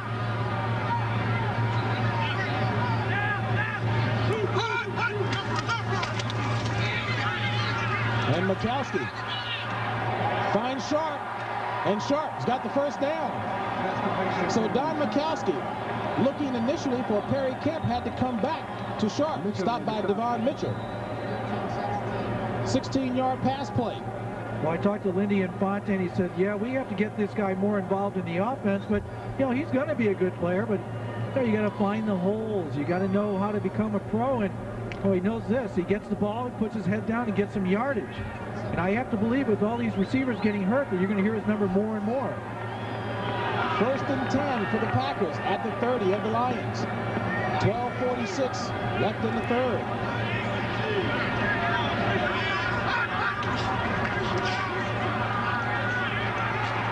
And Majkowski in and out of the arms of Patrick Scott, who was hit hard as soon as the ball arrived there. Yeah, but there's no excuse for not catching those balls. And, you know, they're running these little delay routes. You know, if you're a defensive back and you see this guy, he just jogs downfield, you figure he's not in the pattern. Majkowski finds some time, and then he sees him and throws it off. But, you know, you got to hold on to the ball, or you're not going to give your quarterback much confidence to want to look for you very often. See, this ball is easily catchable, and feels or hears some footsteps coming his way. Makes it 2nd and 10. Which side to the top of your screen?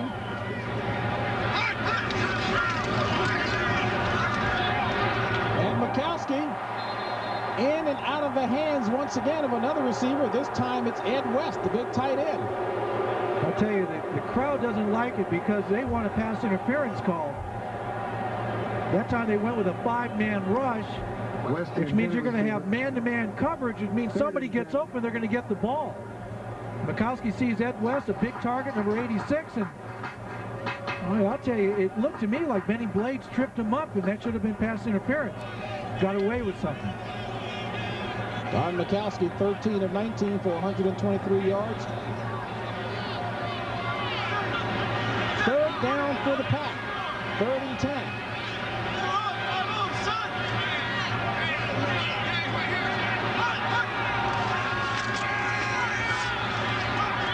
And Majkowski finds Kemp. And Kemp, face mask penalty that time. I mean, there were flags all out of every single pocket on that one. Benny Blades will be the culprit. I mean, Fred Silva threw his flag from 25 yards away. They were showing blitz. It was man-to-man coverage. Everybody manned up. You just have to beat your guy. And maybe Fred Silva, the head referee, saw something else, but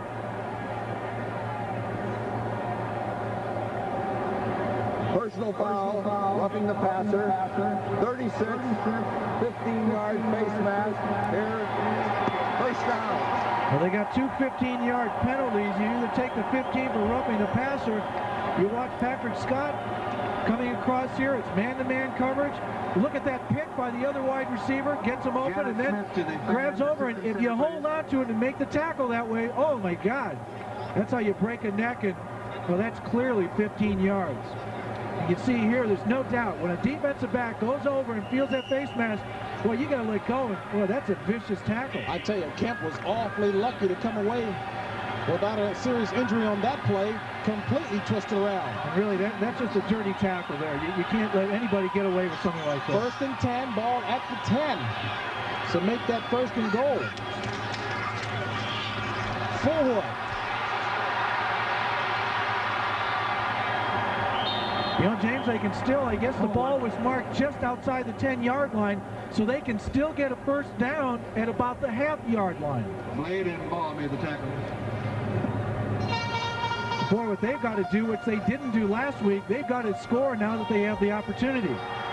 Gary, that had to be frightening even for you as a DB to see Kemp get completely twisted around. Well, I'll tell you what, when you grab someone like that, you know you've got the face mask. You can't do it.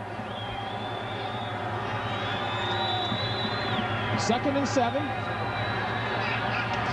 Ball marked at the 8. This is Majkowski. Back to pass. Intended receiver, Sterling Sharp. George Jameson was in on the coverage that time as well. Now they have a big opportunity here. Either score or do you have to go for the 3 points. They've had problems scoring. They've got to get it in here to knock this score from 9-0 down to 9-7. That time they had someone open. You can see that they've only scored 1 touchdown their last 48 possessions. I mean, that's a lot of misses. And as you mentioned, Gary, Green Bay has got to get the ball inside the 1 for a 1st down. This is 3rd down.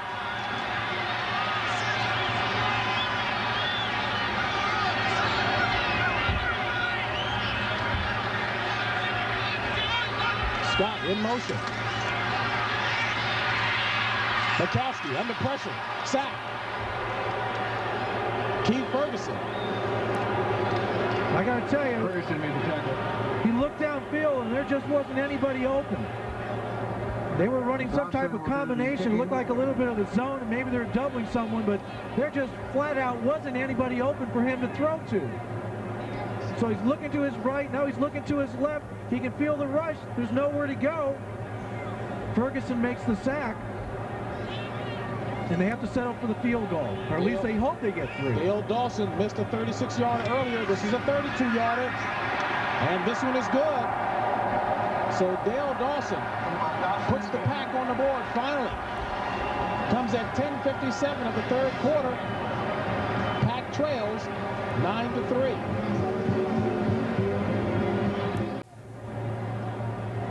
Milwaukee, Wisconsin, home of the Milwaukee Brewers, Milwaukee Bucks, and part-time the Green Bay Packers. And a unique stadium here, County Stadium. Well, it's the only stadium in the NFL where both teams are on the same side.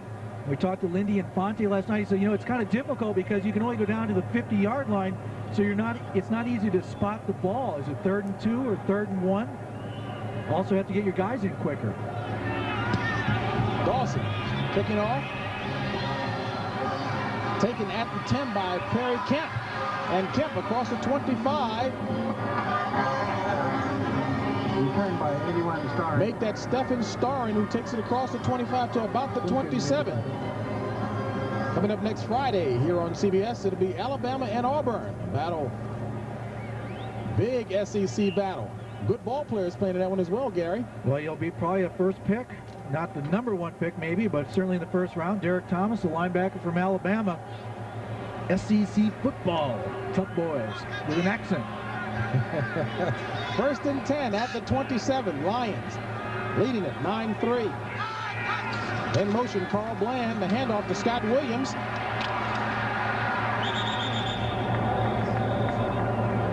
And Ken Stills trying to give Johnny Holland a little hand there on the tackle. Holland made the tackle. Yeah, Ken Stills, the missile, number 29. Talked to some of the guys down with the Bears. They may have some other names for him, but he's a tough player. And I'll tell you, both safeties.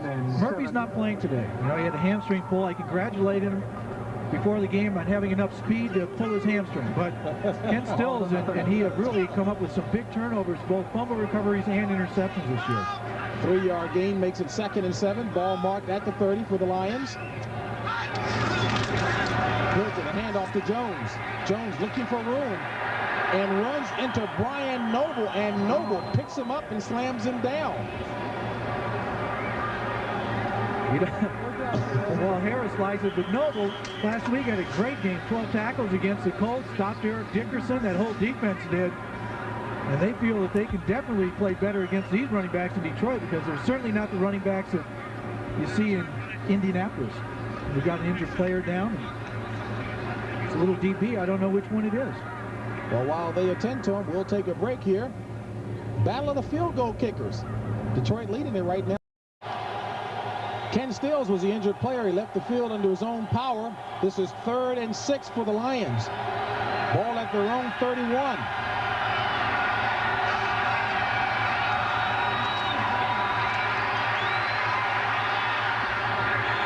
And Hilger's pass incomplete. Now there's a late penalty flag thrown.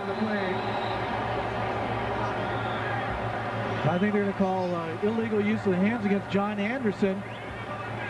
He knocked down James Jones. The ball was deflected at the line of scrimmage. You see everybody trying to get their 5 cents in. We had a defensive pass.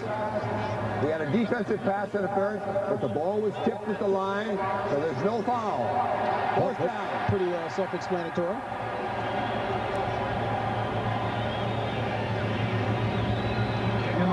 You watch Blaze Winter, number 68, in the middle of your screen, leaps up in the air and tips up the ball. I tell you, Rusty didn't get much air in that ball. If you can have Blaze Winter coming down from his jump and tip it. Jim Arnold in the punt for the Lions. Sterling Sharp back deep for the Packers. And Arnold pushes Sharp back.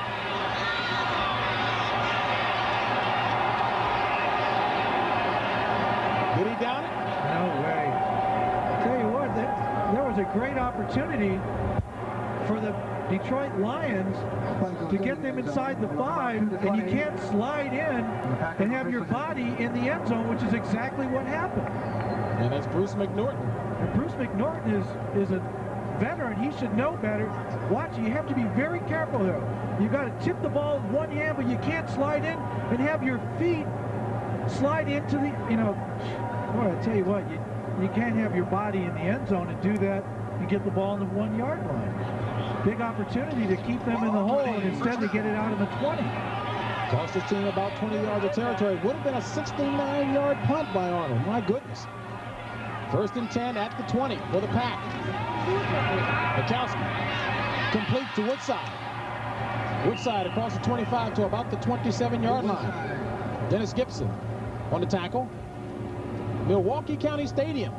NFC Central Division battle between the Green Bay Packers and the Detroit Lions. Along with Gary Fencik, I'm James Brown, and it's been a battle of the field goal kickers. Low-scoring affair.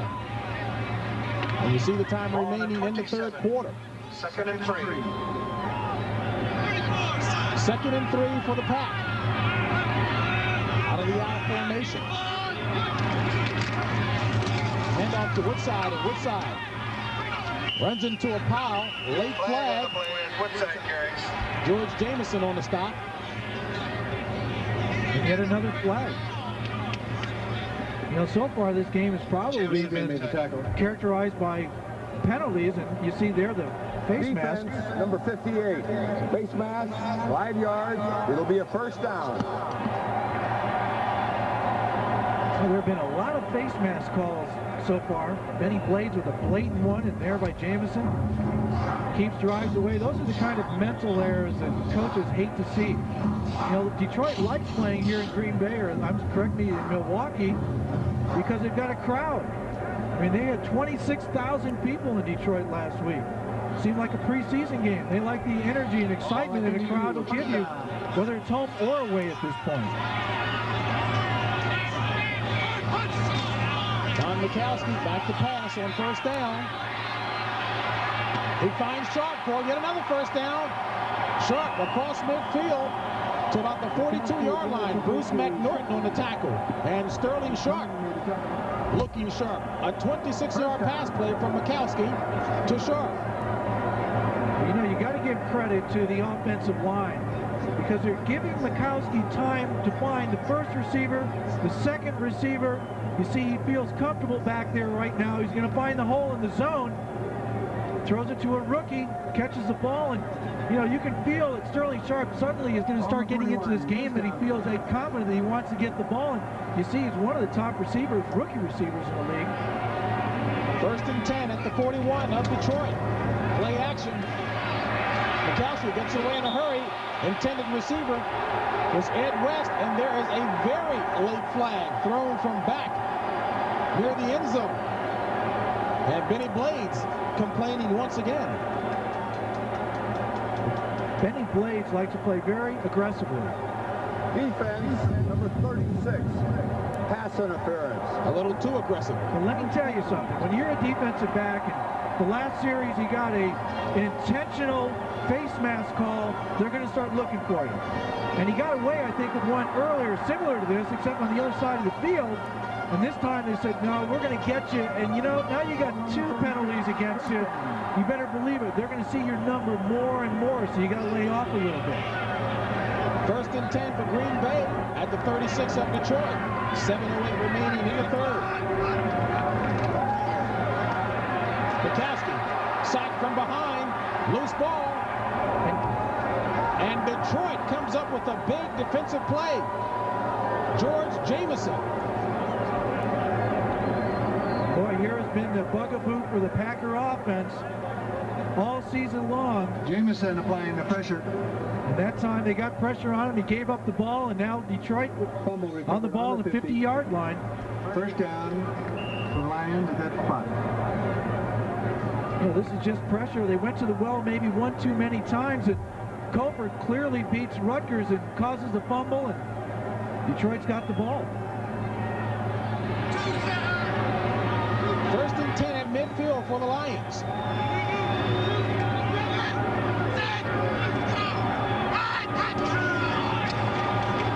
The pass on 1st down.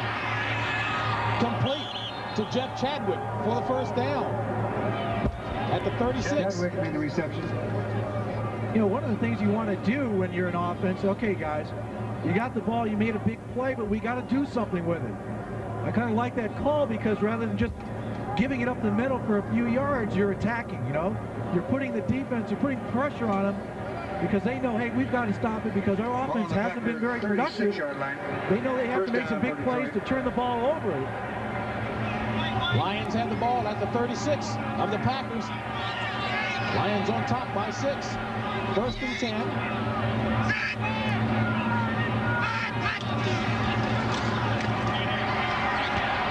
And Hilger has the pass batted down.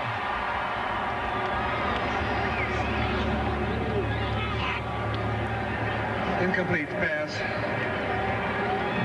You know, you got a good job there again by the defensive line for the Packers, putting pressure on him. Tim Harris and the other 3 normal down linemen. Hilger looking at good job there. Number 79, Bob Nelson. Blaze Winter did it the last series. Now Bob Nelson coming in for Blaze Winter does it this series. You know, to me that means that your offensive line is backing up too much and not giving you enough room to throw downfield. 2nd and 10 for the Lions at the 36 of Green Bay. James and Jones in the backfield.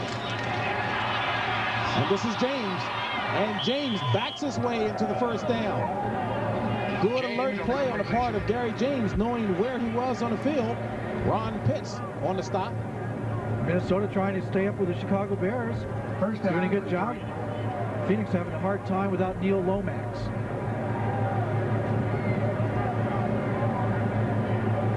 Boy, this is a big series for the Packer defense. Really had the momentum until that turnover. 1st and 10 at the 24 of the Packers. Bland in motion. Hilger slipped a little bit. This is Bland. And Bland. Did the Packers recover?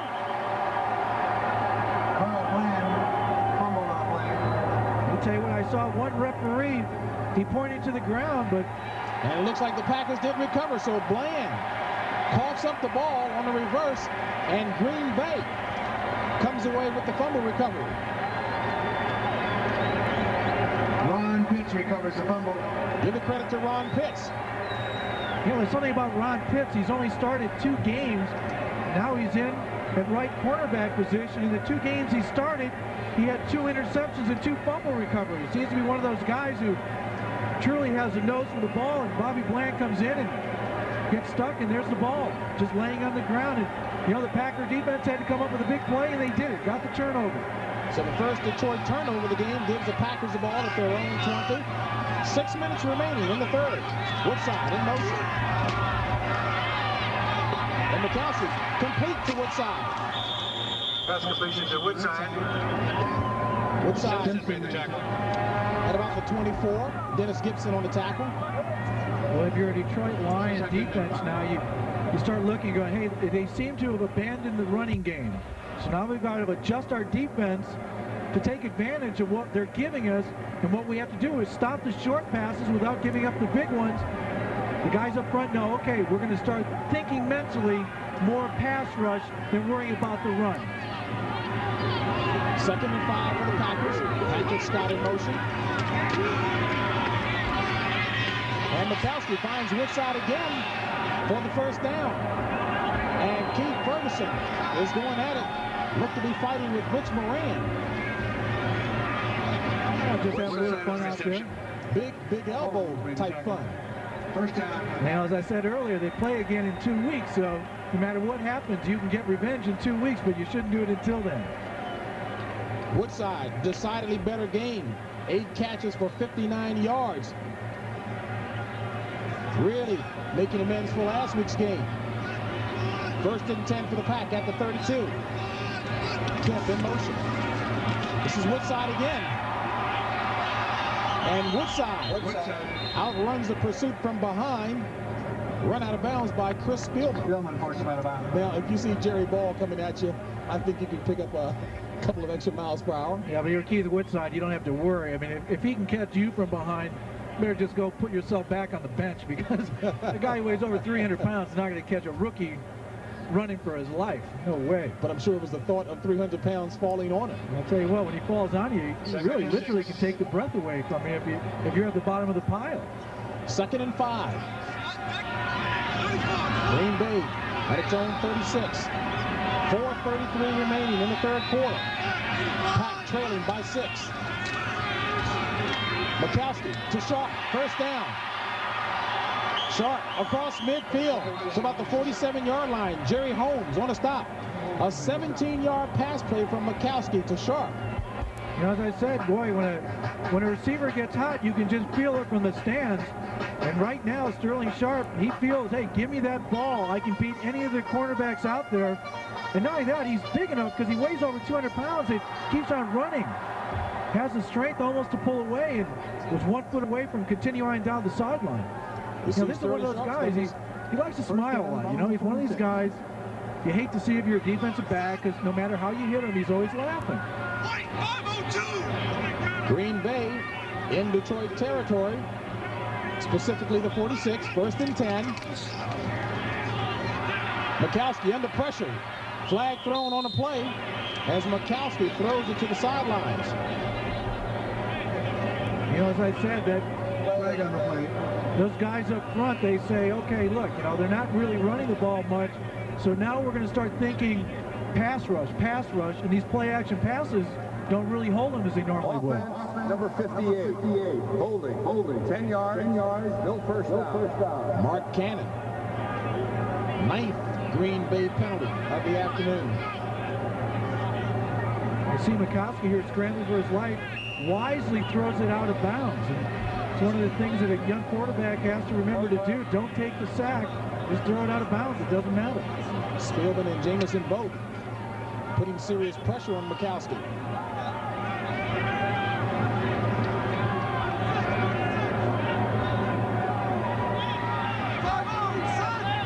First and 20 for the Pack.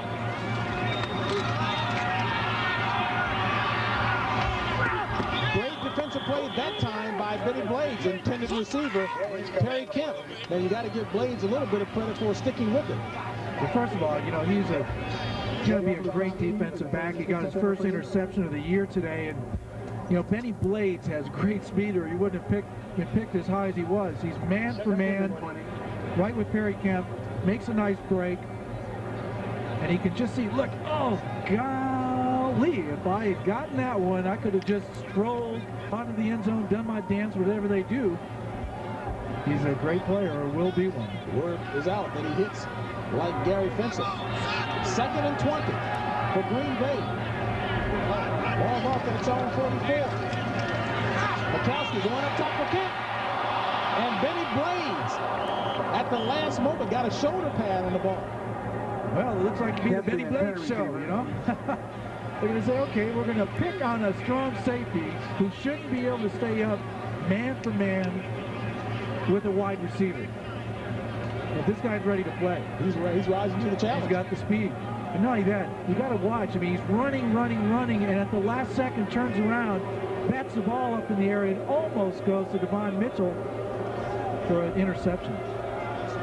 So now you've got in a bad situation. You're 3rd and 20. You know, I tell you what, they'll be coming from the defensive end. And Green Bay only 2 of 7 third down conversions.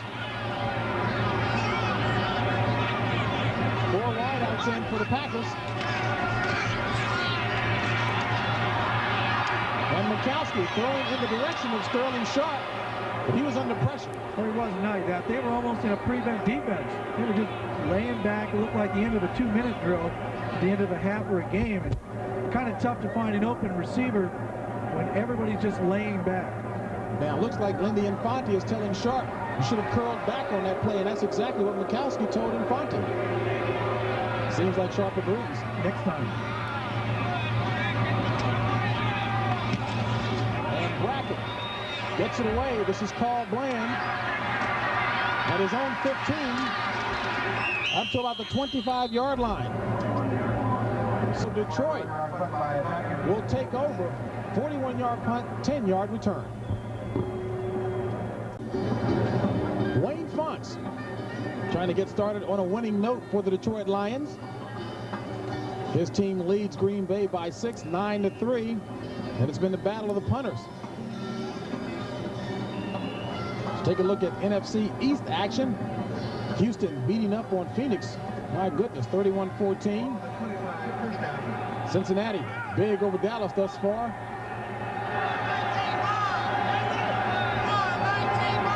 First and 10 for Detroit at its own 25. Bland in motion. Hilger looking to go up top for Jeff Chadwick. Incomplete. And I mentioned the NFC East. Things definitely not decided in that division. The Giants and the Cardinals all tied up, as is the case with Washington and Philadelphia. Well, Giants have not been playing well, but they don't have the strongest schedule in the NFL. But Phoenix, without Neil Lomax, it's tough to win in Houston with him. But without him for 5 or 6 weeks, it might take him right out of the picture. Philadelphia has a big opportunity today to get to the top, playing the Giants later on. And, of course, Washington plays San Francisco in Monday night action. 2nd and 10 for the Lions. 3:02 remaining. Lions on top, 9-3. Hilger the handoff to Gary James. And James up around the 27-yard line, pickup of about 2. Tim Harris on the stop.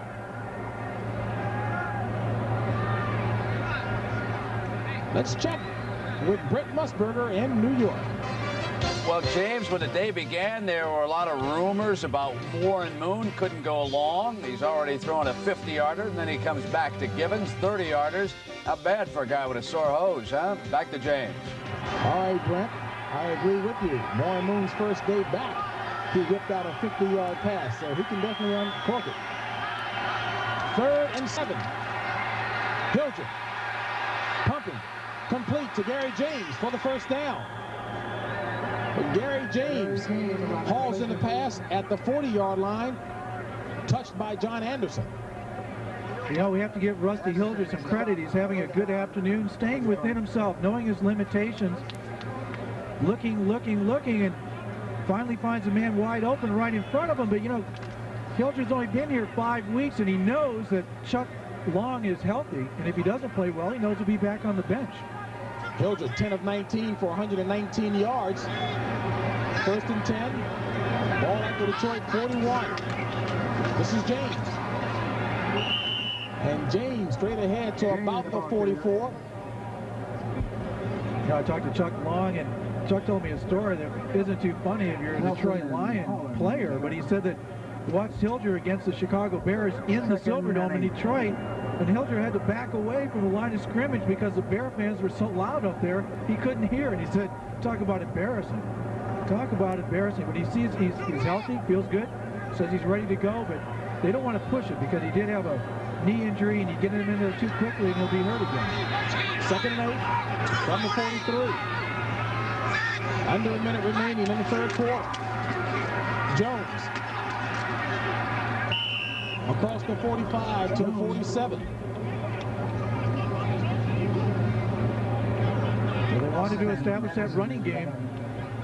You got to give the ball to their running backs to do that. And the 2 games, as we said, that they've won, they've had over 100 yards.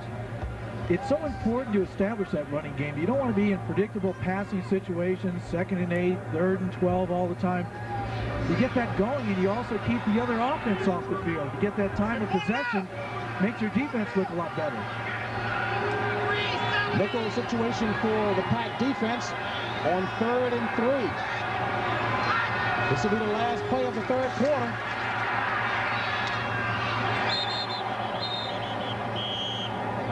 And Stephen Starring was the intended receiver. It'll be the last play apparently for the Lions as it brings on a punting situation. You know, Stephen Starring was picked up several weeks ago. He was traded from New England, went down to Tampa Bay, was released, and now he's been up here. And drop balls like that, and you'll be going somewhere else. You know, it gets into this point of the season where if you don't produce right away, you don't get many chances to reprieve yourself. Jim Arnold will punt for the Lions with 10 seconds remaining in the 3rd quarter. Sterling Sharp back deep for the Lions, for the Packers.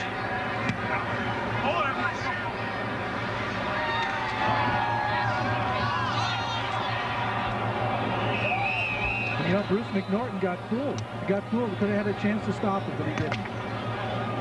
Well, that's the end of the 3rd quarter with the score. Detroit 9, Green Bay 3. End of the 3rd quarter.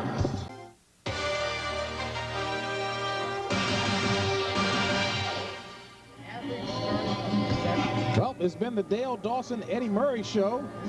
Right now, Eddie Murray ahead, 9-3. Start of the 4th quarter here in Milwaukee. James Brown along with Gary Fencik. And if you had to give Wayne Fonts a grade through the first 3 quarters, enthusiasm on the part of his Lions. Well, they're winning, but they haven't won. And they've done a good job of keeping the Packer offense deep in their own territory for most of the game. Packers starting at their own 20 here. Starting the 4th quarter. Majkowski on 1st down.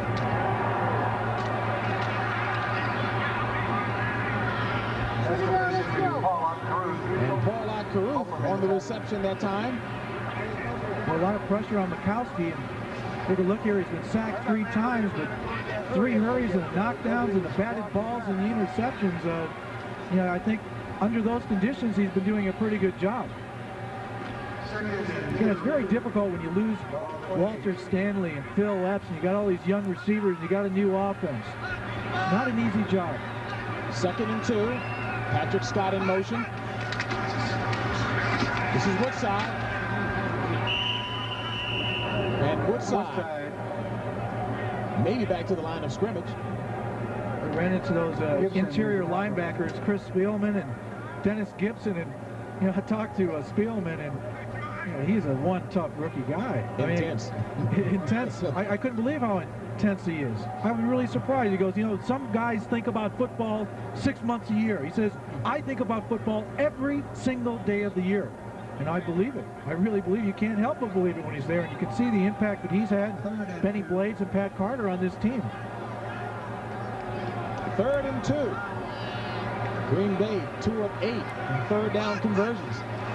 Majkowski inside handoff to Caruth, and Caruth pops the ball up. And it's recovered by Green Bay. Good hustle by Rutgers. They got a break there because Detroit tried to pick the ball up rather than just jumping on it, well, they would have had a big fumble recovery there. You know, 2 of 8 against a team that the Detroit Lions are only stopping teams 48% of the time. And you take a look at there's an easy pickup by Jamison. And Ken Rutgers alertly comes over and picks it up. Teams have converted 48% on 3rd down against Detroit, and the Packers are not having a good day against them. And instead of great field position on the fumble recovery, Don Bracken is in the punt for the Packers. This is Carl Bland. Takes it at the 42. And pushed out of bounds at the 47. We'll return after this word from your local station. Lions have done a pretty good job of keeping the fans here in Milwaukee out of the game. That's because the Lions enjoy a 9-3 lead. You see the time remaining in the 4th quarter, 12:42. 1st and 10 for Detroit. Ball marked at their own 48.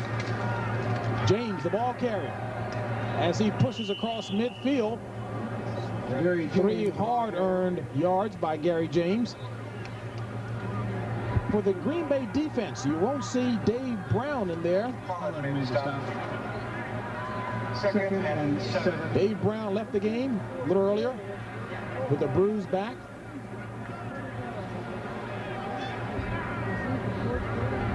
And we have yet to see Dave Brown. Gary James, of course, received a blow to the head, but he's been back in there for the Detroit Lions.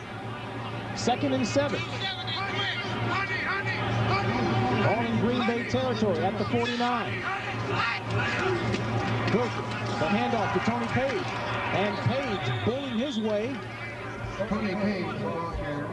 About half a yard shy of the 1st down marker. Brian Noble. A little bit of help from Mark Lee. You know, Detroit now has over 100 yards rushing, and they're really controlling the ball. They've got good field position. Got the ball around the 50-yard line to start off this series, and the one thing they don't want to do is make any mistakes right now. They had an opportunity last series to take the ball down the field, and Bland got hit, fumbled the ball, and boy, they can just get 1 touchdown now. They feel they really got control of the game. 3rd and 1, and Sanders in as an eligible receiver again. Extra tight end, power formation. This is Gary James, and James straight into the middle of the pile. It's close. Mountain of humanity, several thousand pounds on top of it. Gary, you really driven the point home about how the rushing game of Detroit has improved considerably in this game alone. It's one of the things they really felt they had to do is, you know, untrack that game, that running game, and big offensive line. Have a lot of confidence in Lomas Brown and Linchek and Harvey Salem. I think, you know, there was so much criticism back in Detroit about play selection, what they're doing, what they're not doing, and you know, I think these guys just wanted to run the ball, not be tricky, not be fancy. Well, they had the power up front to just make some holes and let those guys do what they do best, run straight ahead. And Gary James's straight ahead run that time gives Detroit a 1st down. 106 yards rushing in today's game against an average of 72 yards. You know, you get into a situation where you can't run the ball, then you put a lot of pressure on your quarterback, receivers, and everybody else, and on your offensive line, because everybody knows you're going to pass the ball. Ball at the 42 of Green Bay. 1st and 10 for Detroit. Lone back is James Jones. He's the ball carrier. And Jones, big fellow, was slammed backwards that time. John Anderson, you know, they did though that time, is that they put out 1 back to the left and then 2 wide receivers to the right. It takes one of those linebackers, at least he has to walk away a little bit, so he's not there to make an immediate impact if you run the ball. Trying to isolate him right now, and one of the problems they had last year, and this year and every year really, in recent memory, is their ability to run and get any yards on 1st down. 2nd and 6. Chadwick and Bland to the left. Lone back, James Jones. This is Jones again. And Jones down near the 1st down marker. Jones did a good job that time of stringing out Pat Carter, the tight end, strung out John Anderson, who has to stay outside to keep control. But then you need people to come inside and make the play. And offensive line for Detroit did a good job, and then Jones just stretching it out, picking his hole, and taking it upfield. Take a look at number 87, Pat Carter. He's the tight end, taking out John Anderson, sustaining the block. Noble's coming over, but not in time. Yardage for the Detroit Lion offense. Good job by the rookie from Florida State. Call it 3rd and 1 for the Lions. Ball marked at the 33 of Green Bay. And James tries to dive for the first down. Let's see where they mark it. You're looking at me, James, but I can't tell you whether or not he got that first down or not. Bob Nelson doesn't think so. Good job then by the Packer defense. You know, they played well all season. They came into this game second, tied with the Jets in the NFL for interceptions. Hank Buller's done an excellent job there. And Fonte's been very pleased with the defensive production this year. He wishes the offense would kind of get the hint and play as well as the defense has. And well, Wayne Fontes is going to have his team go for it on 4th and 1 out of the power formation.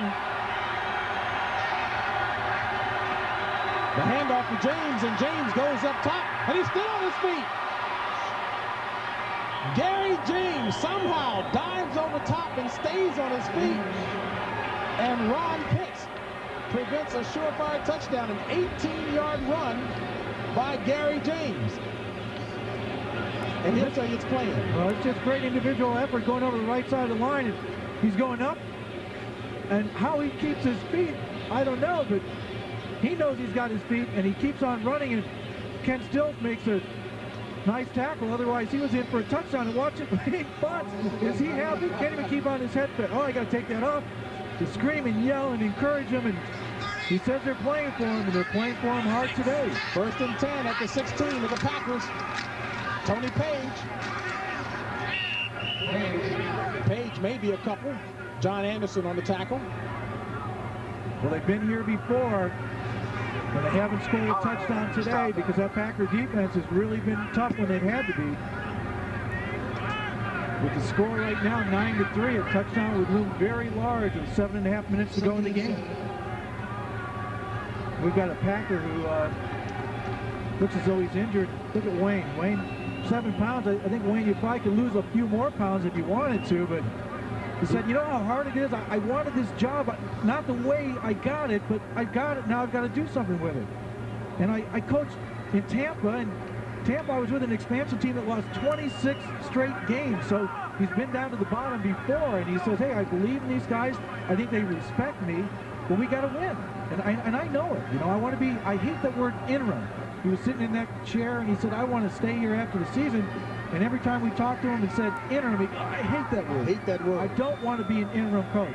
I want to prove to Mr. Ford and to the fans and to these players that I deserve to stay on as a head coach. And of course, we've heard a lot of names mentioned as possible coaches up there in Detroit. Chuck Knox, Jerry Glanville, Joe Bugle with the Redskins. Wayne Fonte says, hey, they got to come through me. It's my job. But let's see if this team can score. 2nd and 7. Ball marked at the 13 of Green Bay.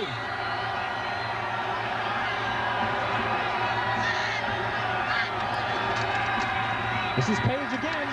Page finds a hole. And he's down near the 1-yard line. So Tony Page stopped by Tiger Green. This one time Page probably was wishing he was a little lighter. Well, you know, this time Tim Harris, number 97, goes inside. Robert Brown, number 93, goes outside. Then they make a nice block. And he goes in, and boy, running for tough yardage there. These running backs, look how enthused they are. I mean, I don't think they feel like they've been getting the ball enough. And of course, Page and Williams and some of those backups, they haven't been getting as much playing time as they have today, and they're producing. And Eric Sanders, an eligible receiver, and the backs, Tony Page and Scott Williams. 1st and goal, ball at the 1. Williams was the ball carrier. No signal yet. But you know, the last time they were down here, they 1st and 2nd down, they tried to throw to Eric Sanders, who came in as an additional tackle, but he was at the tight end position. They threw to him twice, and I got to believe that offensive line's in there going, look, we run it all the way down here. Don't try to pass the ball. We can get it in. Just let us run the ball. Look at Wayne. He doesn't even want to look down that way. You know, he's a defensive coordinator, but he's not calling the plays offensively, so he's just got to rely on Lou Carpenter to call the right play. You look at the end zone right now, Noble's got the fans in the end zone trying to get some noise going. Second and goal. Power formation out of the eye. Scott Williams and Tony Page, the backs. This is Williams again. And this time Williams makes it across. Touchdown, Green make that Detroit, no flag. So Scott Williams, Bonnie takes it across. Third-year player from Georgia.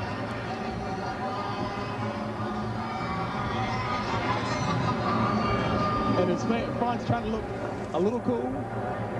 I'll tell you what, he's trying to just relax a little bit because he knows that now the ball's going to definitely be in the air. And as I said, they tried to pass last series, and I got to believe that offensive line came off and told them, hey, we can do it. Look at Rich Glover.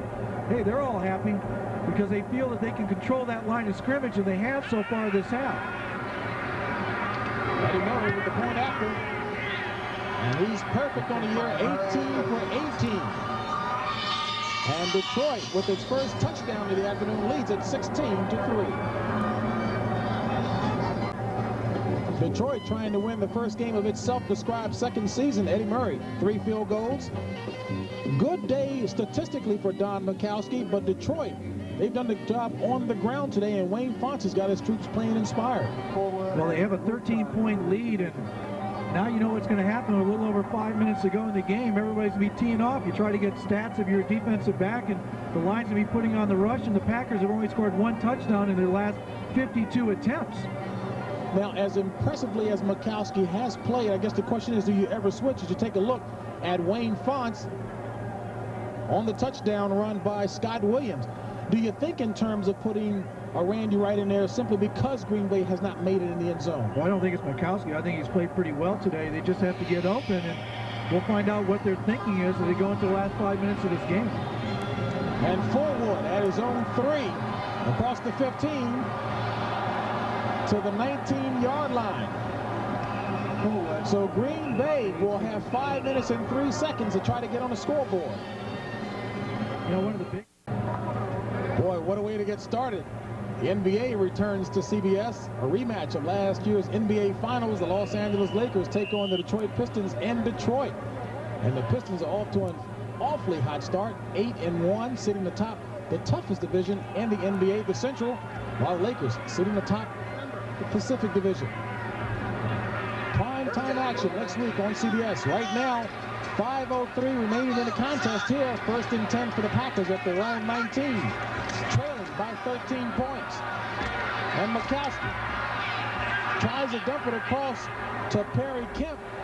And a very late penalty flag thrown in the backfield. I think they're going to call for grounding, intentional grounding on that one, James. There wasn't anyone around there. They had a 5-man rush and man-to-man defense. They got their nickel guys in there, and it's only going to get tougher right now.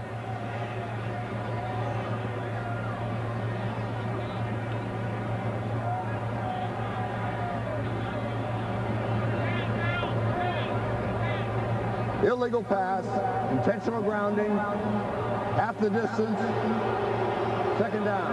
You know, one of the big problems for Green Bay's offense today is that of 9 possessions, they've had an average start on their own 23, so they really haven't gotten any field position at all. You watch Majkowski trying to avoid the rush, and clearly there's no one over there. He's trying to buy time and get out of a difficult situation, but they call it grounding, and it was a good call. 2nd and 20, ball on the 9 of Green Bay. 4 wideouts in, Majkowski out of the shotgun. Throws it complete to Perry Kemp. Did he hold it long enough? And Perry Kemp looks to have dropped the ball. And indeed, Detroit recovers. So Perry Kemp had it and lost it. And Benny Blades got it. And Benny Blades had a pretty good day today. An interception, a fumble recovery, and Wayne Fonts celebrating not too early. Still time to go here, but his team has played with the enthusiasm and the confidence that he wanted them to have. take a look. They're just dropping back in the zone. Majkowski's just got to make some decisions here. It hits Kemp. And he just gets hit right away by Mitchell. By Griffin. Fumbles it up. Benny Blades picks it up. You know, it's just a catch here that you got to hold on to the ball. It wasn't a spectacular hit at all. I mean, it's coming through your back a little bit, but you get hit that way all the time. And it just seems to be one of those days for the Green Bay Packer offense. And unfortunately, they've had too many of those days in the 1988 season. Third Green Bay turnover. Green Bay had 4 last week, 3 leading the scores. First and 10 for the Lions. Ball at the 19 of Green Bay. On the ground. Down near the 15-yard line. 4:42 remaining in the game. Look at Wayne seems to be telling him, stay on the ground. That's exactly what Scott Williams did on that carry. He's just going to grind it out. Try to get a touchdown. Be satisfied with a field goal that would give you a 19-3 lead, but you don't want to do anything that will risk giving up that ball and give the Packers new life. And if you're the Packer defense right now, you've been in this situation too many times, and you got a lot of pride. You don't want to give up any points at all. Got to start trying to strip that ball away from the running backs. Second down and 7. 2 tight ends in. The backs, Jones and Williams. Misses Williams again. And Williams gets down to near the 14-yard line. Oh, you little thing. All they're going to try to do now, I bet you they try to run it to the right. If they run it all, try to get field position right in the middle. You look at today, they've been pretty successful.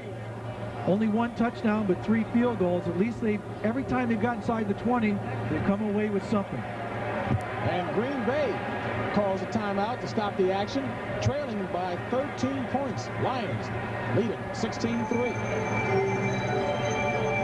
Hilger, look at Rusty Hilger, number 12 right there, and you know Chuck Long was going to come in if he didn't do the job, and Rusty's really done in a quiet way a very effective game execution for the Lions today. Only 1 turnover for the Lion offense versus 3 for the Packer offense. 10 of 20 for 119 yards, Rusty Hilger.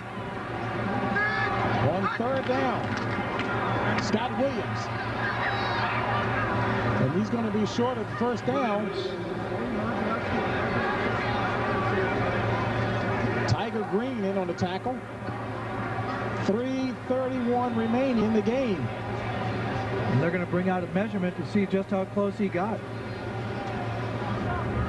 I think they'd be happy with 3 points right now, especially with Eddie Murray. Eddie's only missed 1 field goal in 1988, and that was 52 yards out. You got to feel pretty confident that he's going to put it through for 3 if they need him. And boy, it's going to be a tough call. What is Wayne Fonts going to do? He only needs maybe 6 inches.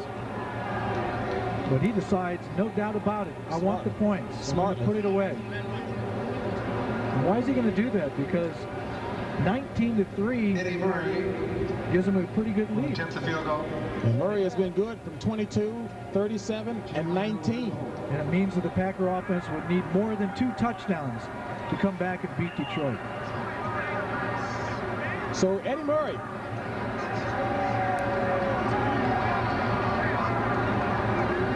In to attempt a 26-yard field goal.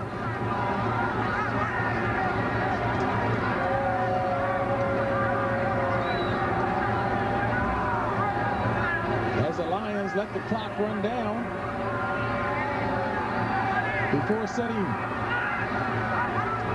snap, the hold, the kick, and it's good. So Eddie Murray having a whale of a day. Boots the Lions out in front by 16 points. Tonight on CBS begins with, of course, 60 Minutes. Who is the man being brought into a 60 Minutes interview in chains? He's Jonathan Pollard, the man who gave American military secrets to Israel, and he's on 60 Minutes tonight on CBS. That's followed by Murder, She Wrote, and then the CBS Sunday movie, The Diamond Trap, starring Brooke Shields. All of that coming your way tonight on CBS. 3 minutes remaining in the contest. And the Packers, in the midst of a 4-game losing streak, trailing to the Detroit Lions by 16 points. On the other hand, Lindy Infante, as he checks over. Well, it's that sheet. I think he's gone through about everything he can. And, you know, I was watching Magnum Force with Dirty Harry last night, and the last line is a man's got to know his limitations. And right now, the limitations of this Packer offense are pretty obvious to everybody. They're having real problems getting unglued, developing any consistency, too many turnovers, and I don't care how many times he looks at that, it's just got to be frustrating because he's had so much success offensively, and not that he won't hear, but they just aren't executing that offense. Forward and Woodside back. This is Woodside at the 13. And a flag is thrown on the play as Woodside takes it across the 20 to about the 22-yard line. You know, when you get to this point of the season, Illegal block in the back, above the waist, on the run back, number 99, half the distance. Start getting to this point of the season and your record starts going further and further in the hole. You start to take a look at who's going to get that first pick and talk to a lot of scouts, and they think it's going to be quarterback from UCLA, Aikman, and Detroit is going to move up. Green Bay is going to go to 2-10. You know, there are only 5 Packers on the active roster today who have ever been in a Packer uniform that had a better than 500 record.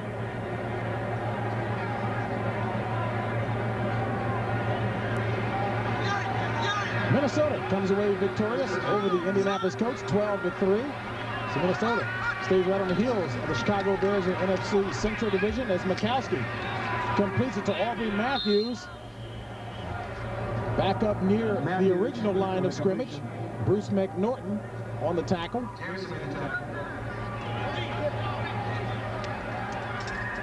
.234 remaining in the game.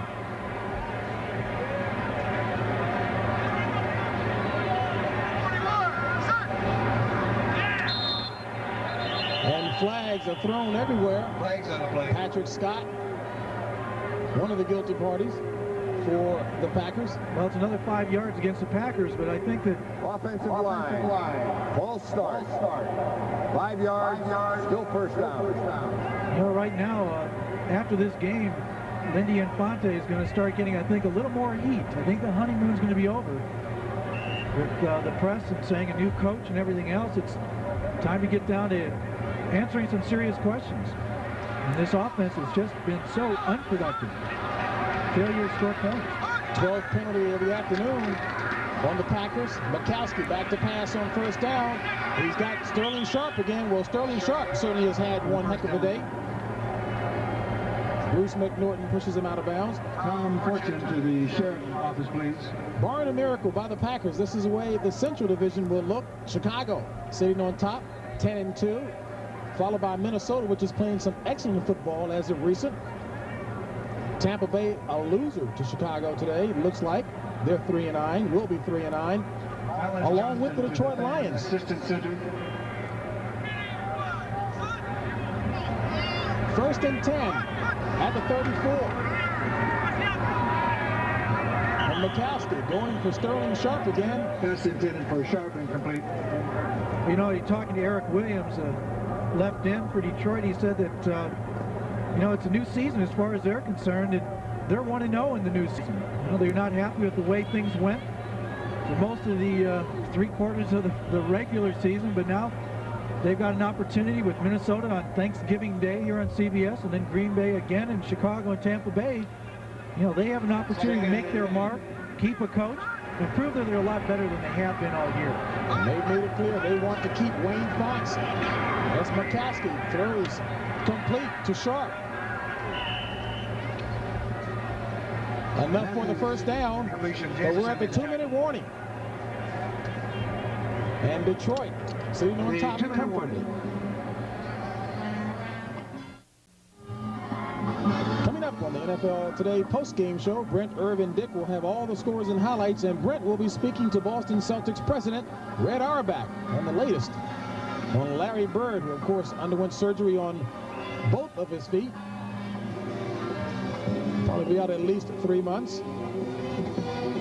And adding to the chill of those fans there, the fact that the Packers down by 16 points with 1:56 remaining. They didn't have a chance to get up one time to cheer for a touchdown today.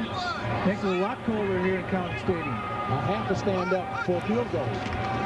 Majkowski. Complete to Scott. Another flag down, James. It just wouldn't be a series here without flags. Flag on the play.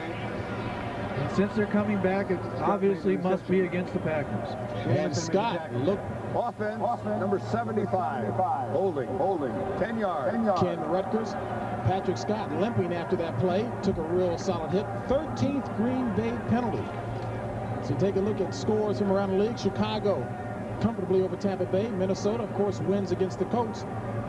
Stayed 2 behind the Bears. Houston, 38-14 over Phoenix. Cincinnati beating up on the Cowboys, and you like that. I have to tell you, I'm not the biggest Dallas Cowboy fan, but Cincinnati hasn't done well on the road, and big win for them to stay on top. 1st and 20 for Green Bay at its own 37.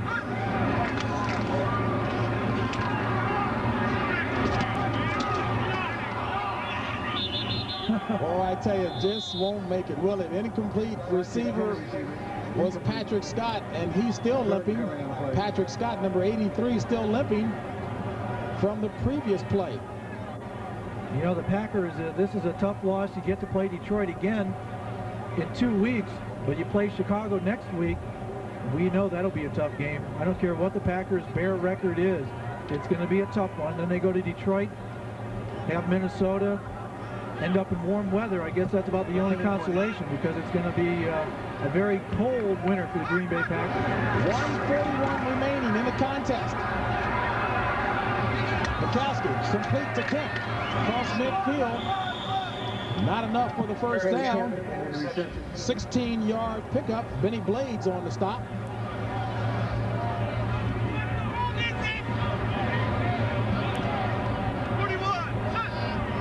On 3rd down, Majkowski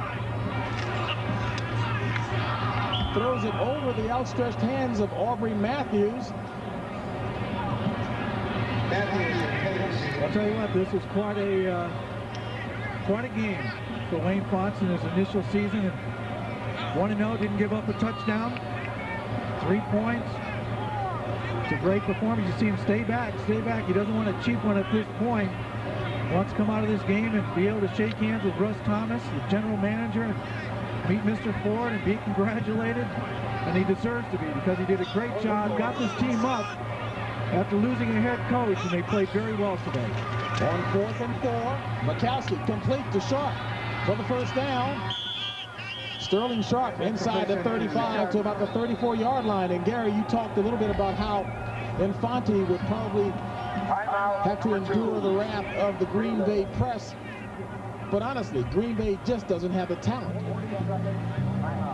James, I think they're a lot better than their record. Of course, everybody wants to think they're better. Every team that's in the bottom rung of the NFL this year believes they're better than they've played. But, you know, I have to believe that with the success that he had, but he had quarterbacks who really understood the system. He had Kenny Anderson in Cincinnati, Kosar in Cleveland, and I got to believe that he has the confidence the system can work, but they just have not gotten the breaks. And if then all of a sudden snowballs and you're in trouble.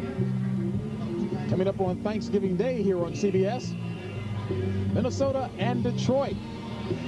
And you also want to tune in because Julia Chow, the French chef, will be teaching Dick Buckus the X's and O's of how to tackle a turkey. Noon Eastern time, right here on CBS. 1:04 remaining. Majkowski complete to Kemp. Kemp inside the 30 to about the 27-yard line. Grabbed around the ankles by Bruce McNorton. They're going to try to hurry up offense. They want to try to score in the last minute of the game. 41, set. On 2nd and 3. Complete. Aubrey Matthews. Matthews, first down. Enough for the first down. And Majkowski hoping to get the Packers into the end zone before the game is over.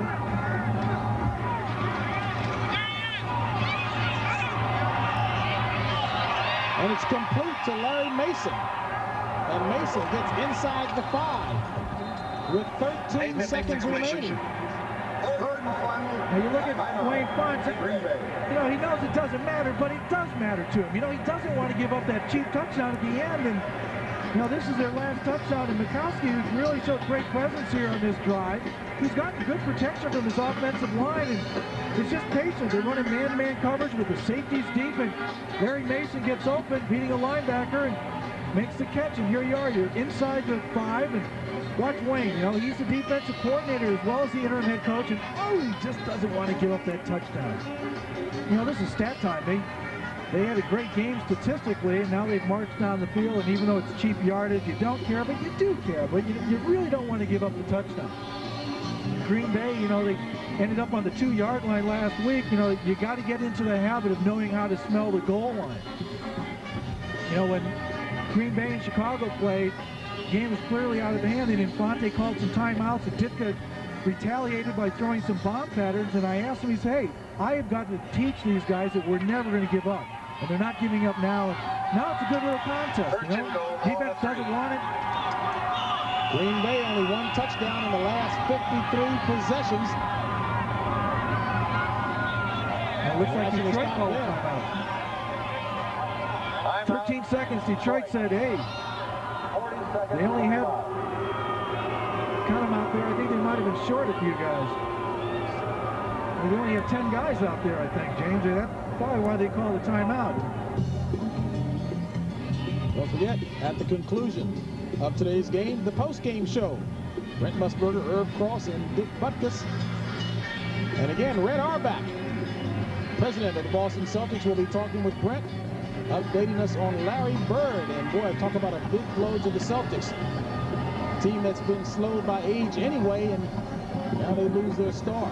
I bet you'll be a lot of teams trying to take advantage of jumping on the Celtics. No question about that. 13 seconds remaining in the game. We talk about this at that time. Majkowski, 29 of 42 for 324 yards. He'd like to add a touchdown to that stat.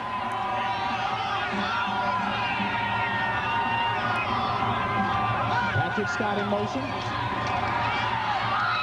Touchdown, Green Bay, no flags. Aubrey Matthews. And it was Matthews last week. He caught a touchdown.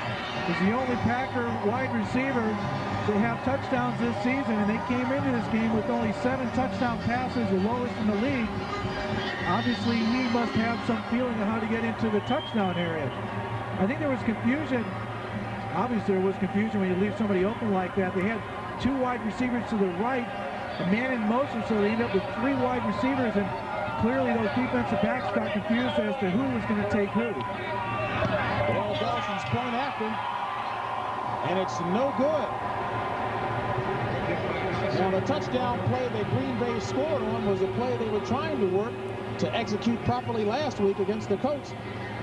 And Aubrey Matthews, with that touchdown today, the only 2 touchdowns caught by a wide receiver both have come by Aubrey Matthews. And you take a look at Wayne Fonts, again, like you said, he didn't want them to score at all. Well, he didn't, but got to be very proud of his team, 19-9. He's probably just relaxing a little bit. You can imagine the pressure on the guy. I mean, he's got another game. He's going to go home, and hey, you got a game on Thursday, Thanksgiving Day. But he's very proud of him, and you know, he started with a lot of small things. You know, Wayne said, look, we needed to instill discipline on this team. You know, I care. You know, I really care, and a lot of people didn't think that Darryl Rogers yelled enough. It's not a matter of yelling, but it is a matter of starting with the small little things. He makes the guys wear coat and ties on the plane to the away city.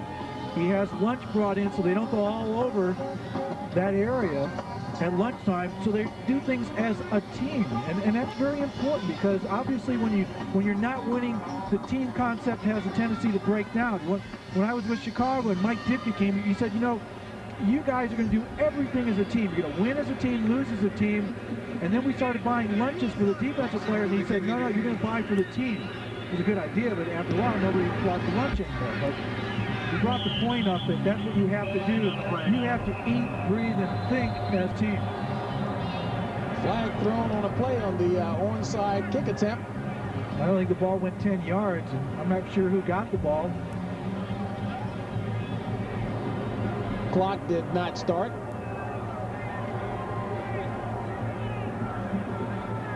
Number 29, kicking team. Offside.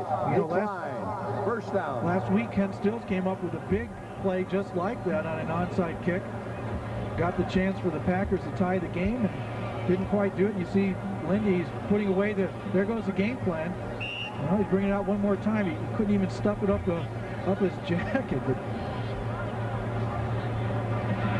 someday he'll probably be able to laugh about this season, but there are no grins today, that's for sure. And the Lions will run off the clock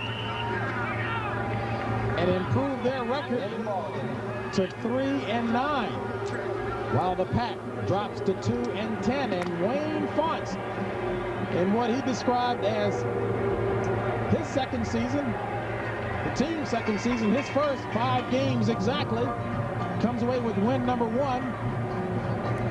You know, Lindy Infante came over, class act that he is, and congratulated Wayne, and they all recognize the pressure that a coach has on him, particularly in this difficult time, and that was Howard Tippett in a Green Bay uniform who coached with him down in Tampa Bay. And if you're a Minnesota Viking fan, look out, because now Thanksgiving Day is going to be an important game for both teams, and the Lions will be ready. Our final score is Detroit 19, Green Bay 9. Don't forget, the NFL Today post-game show is coming up in just a moment.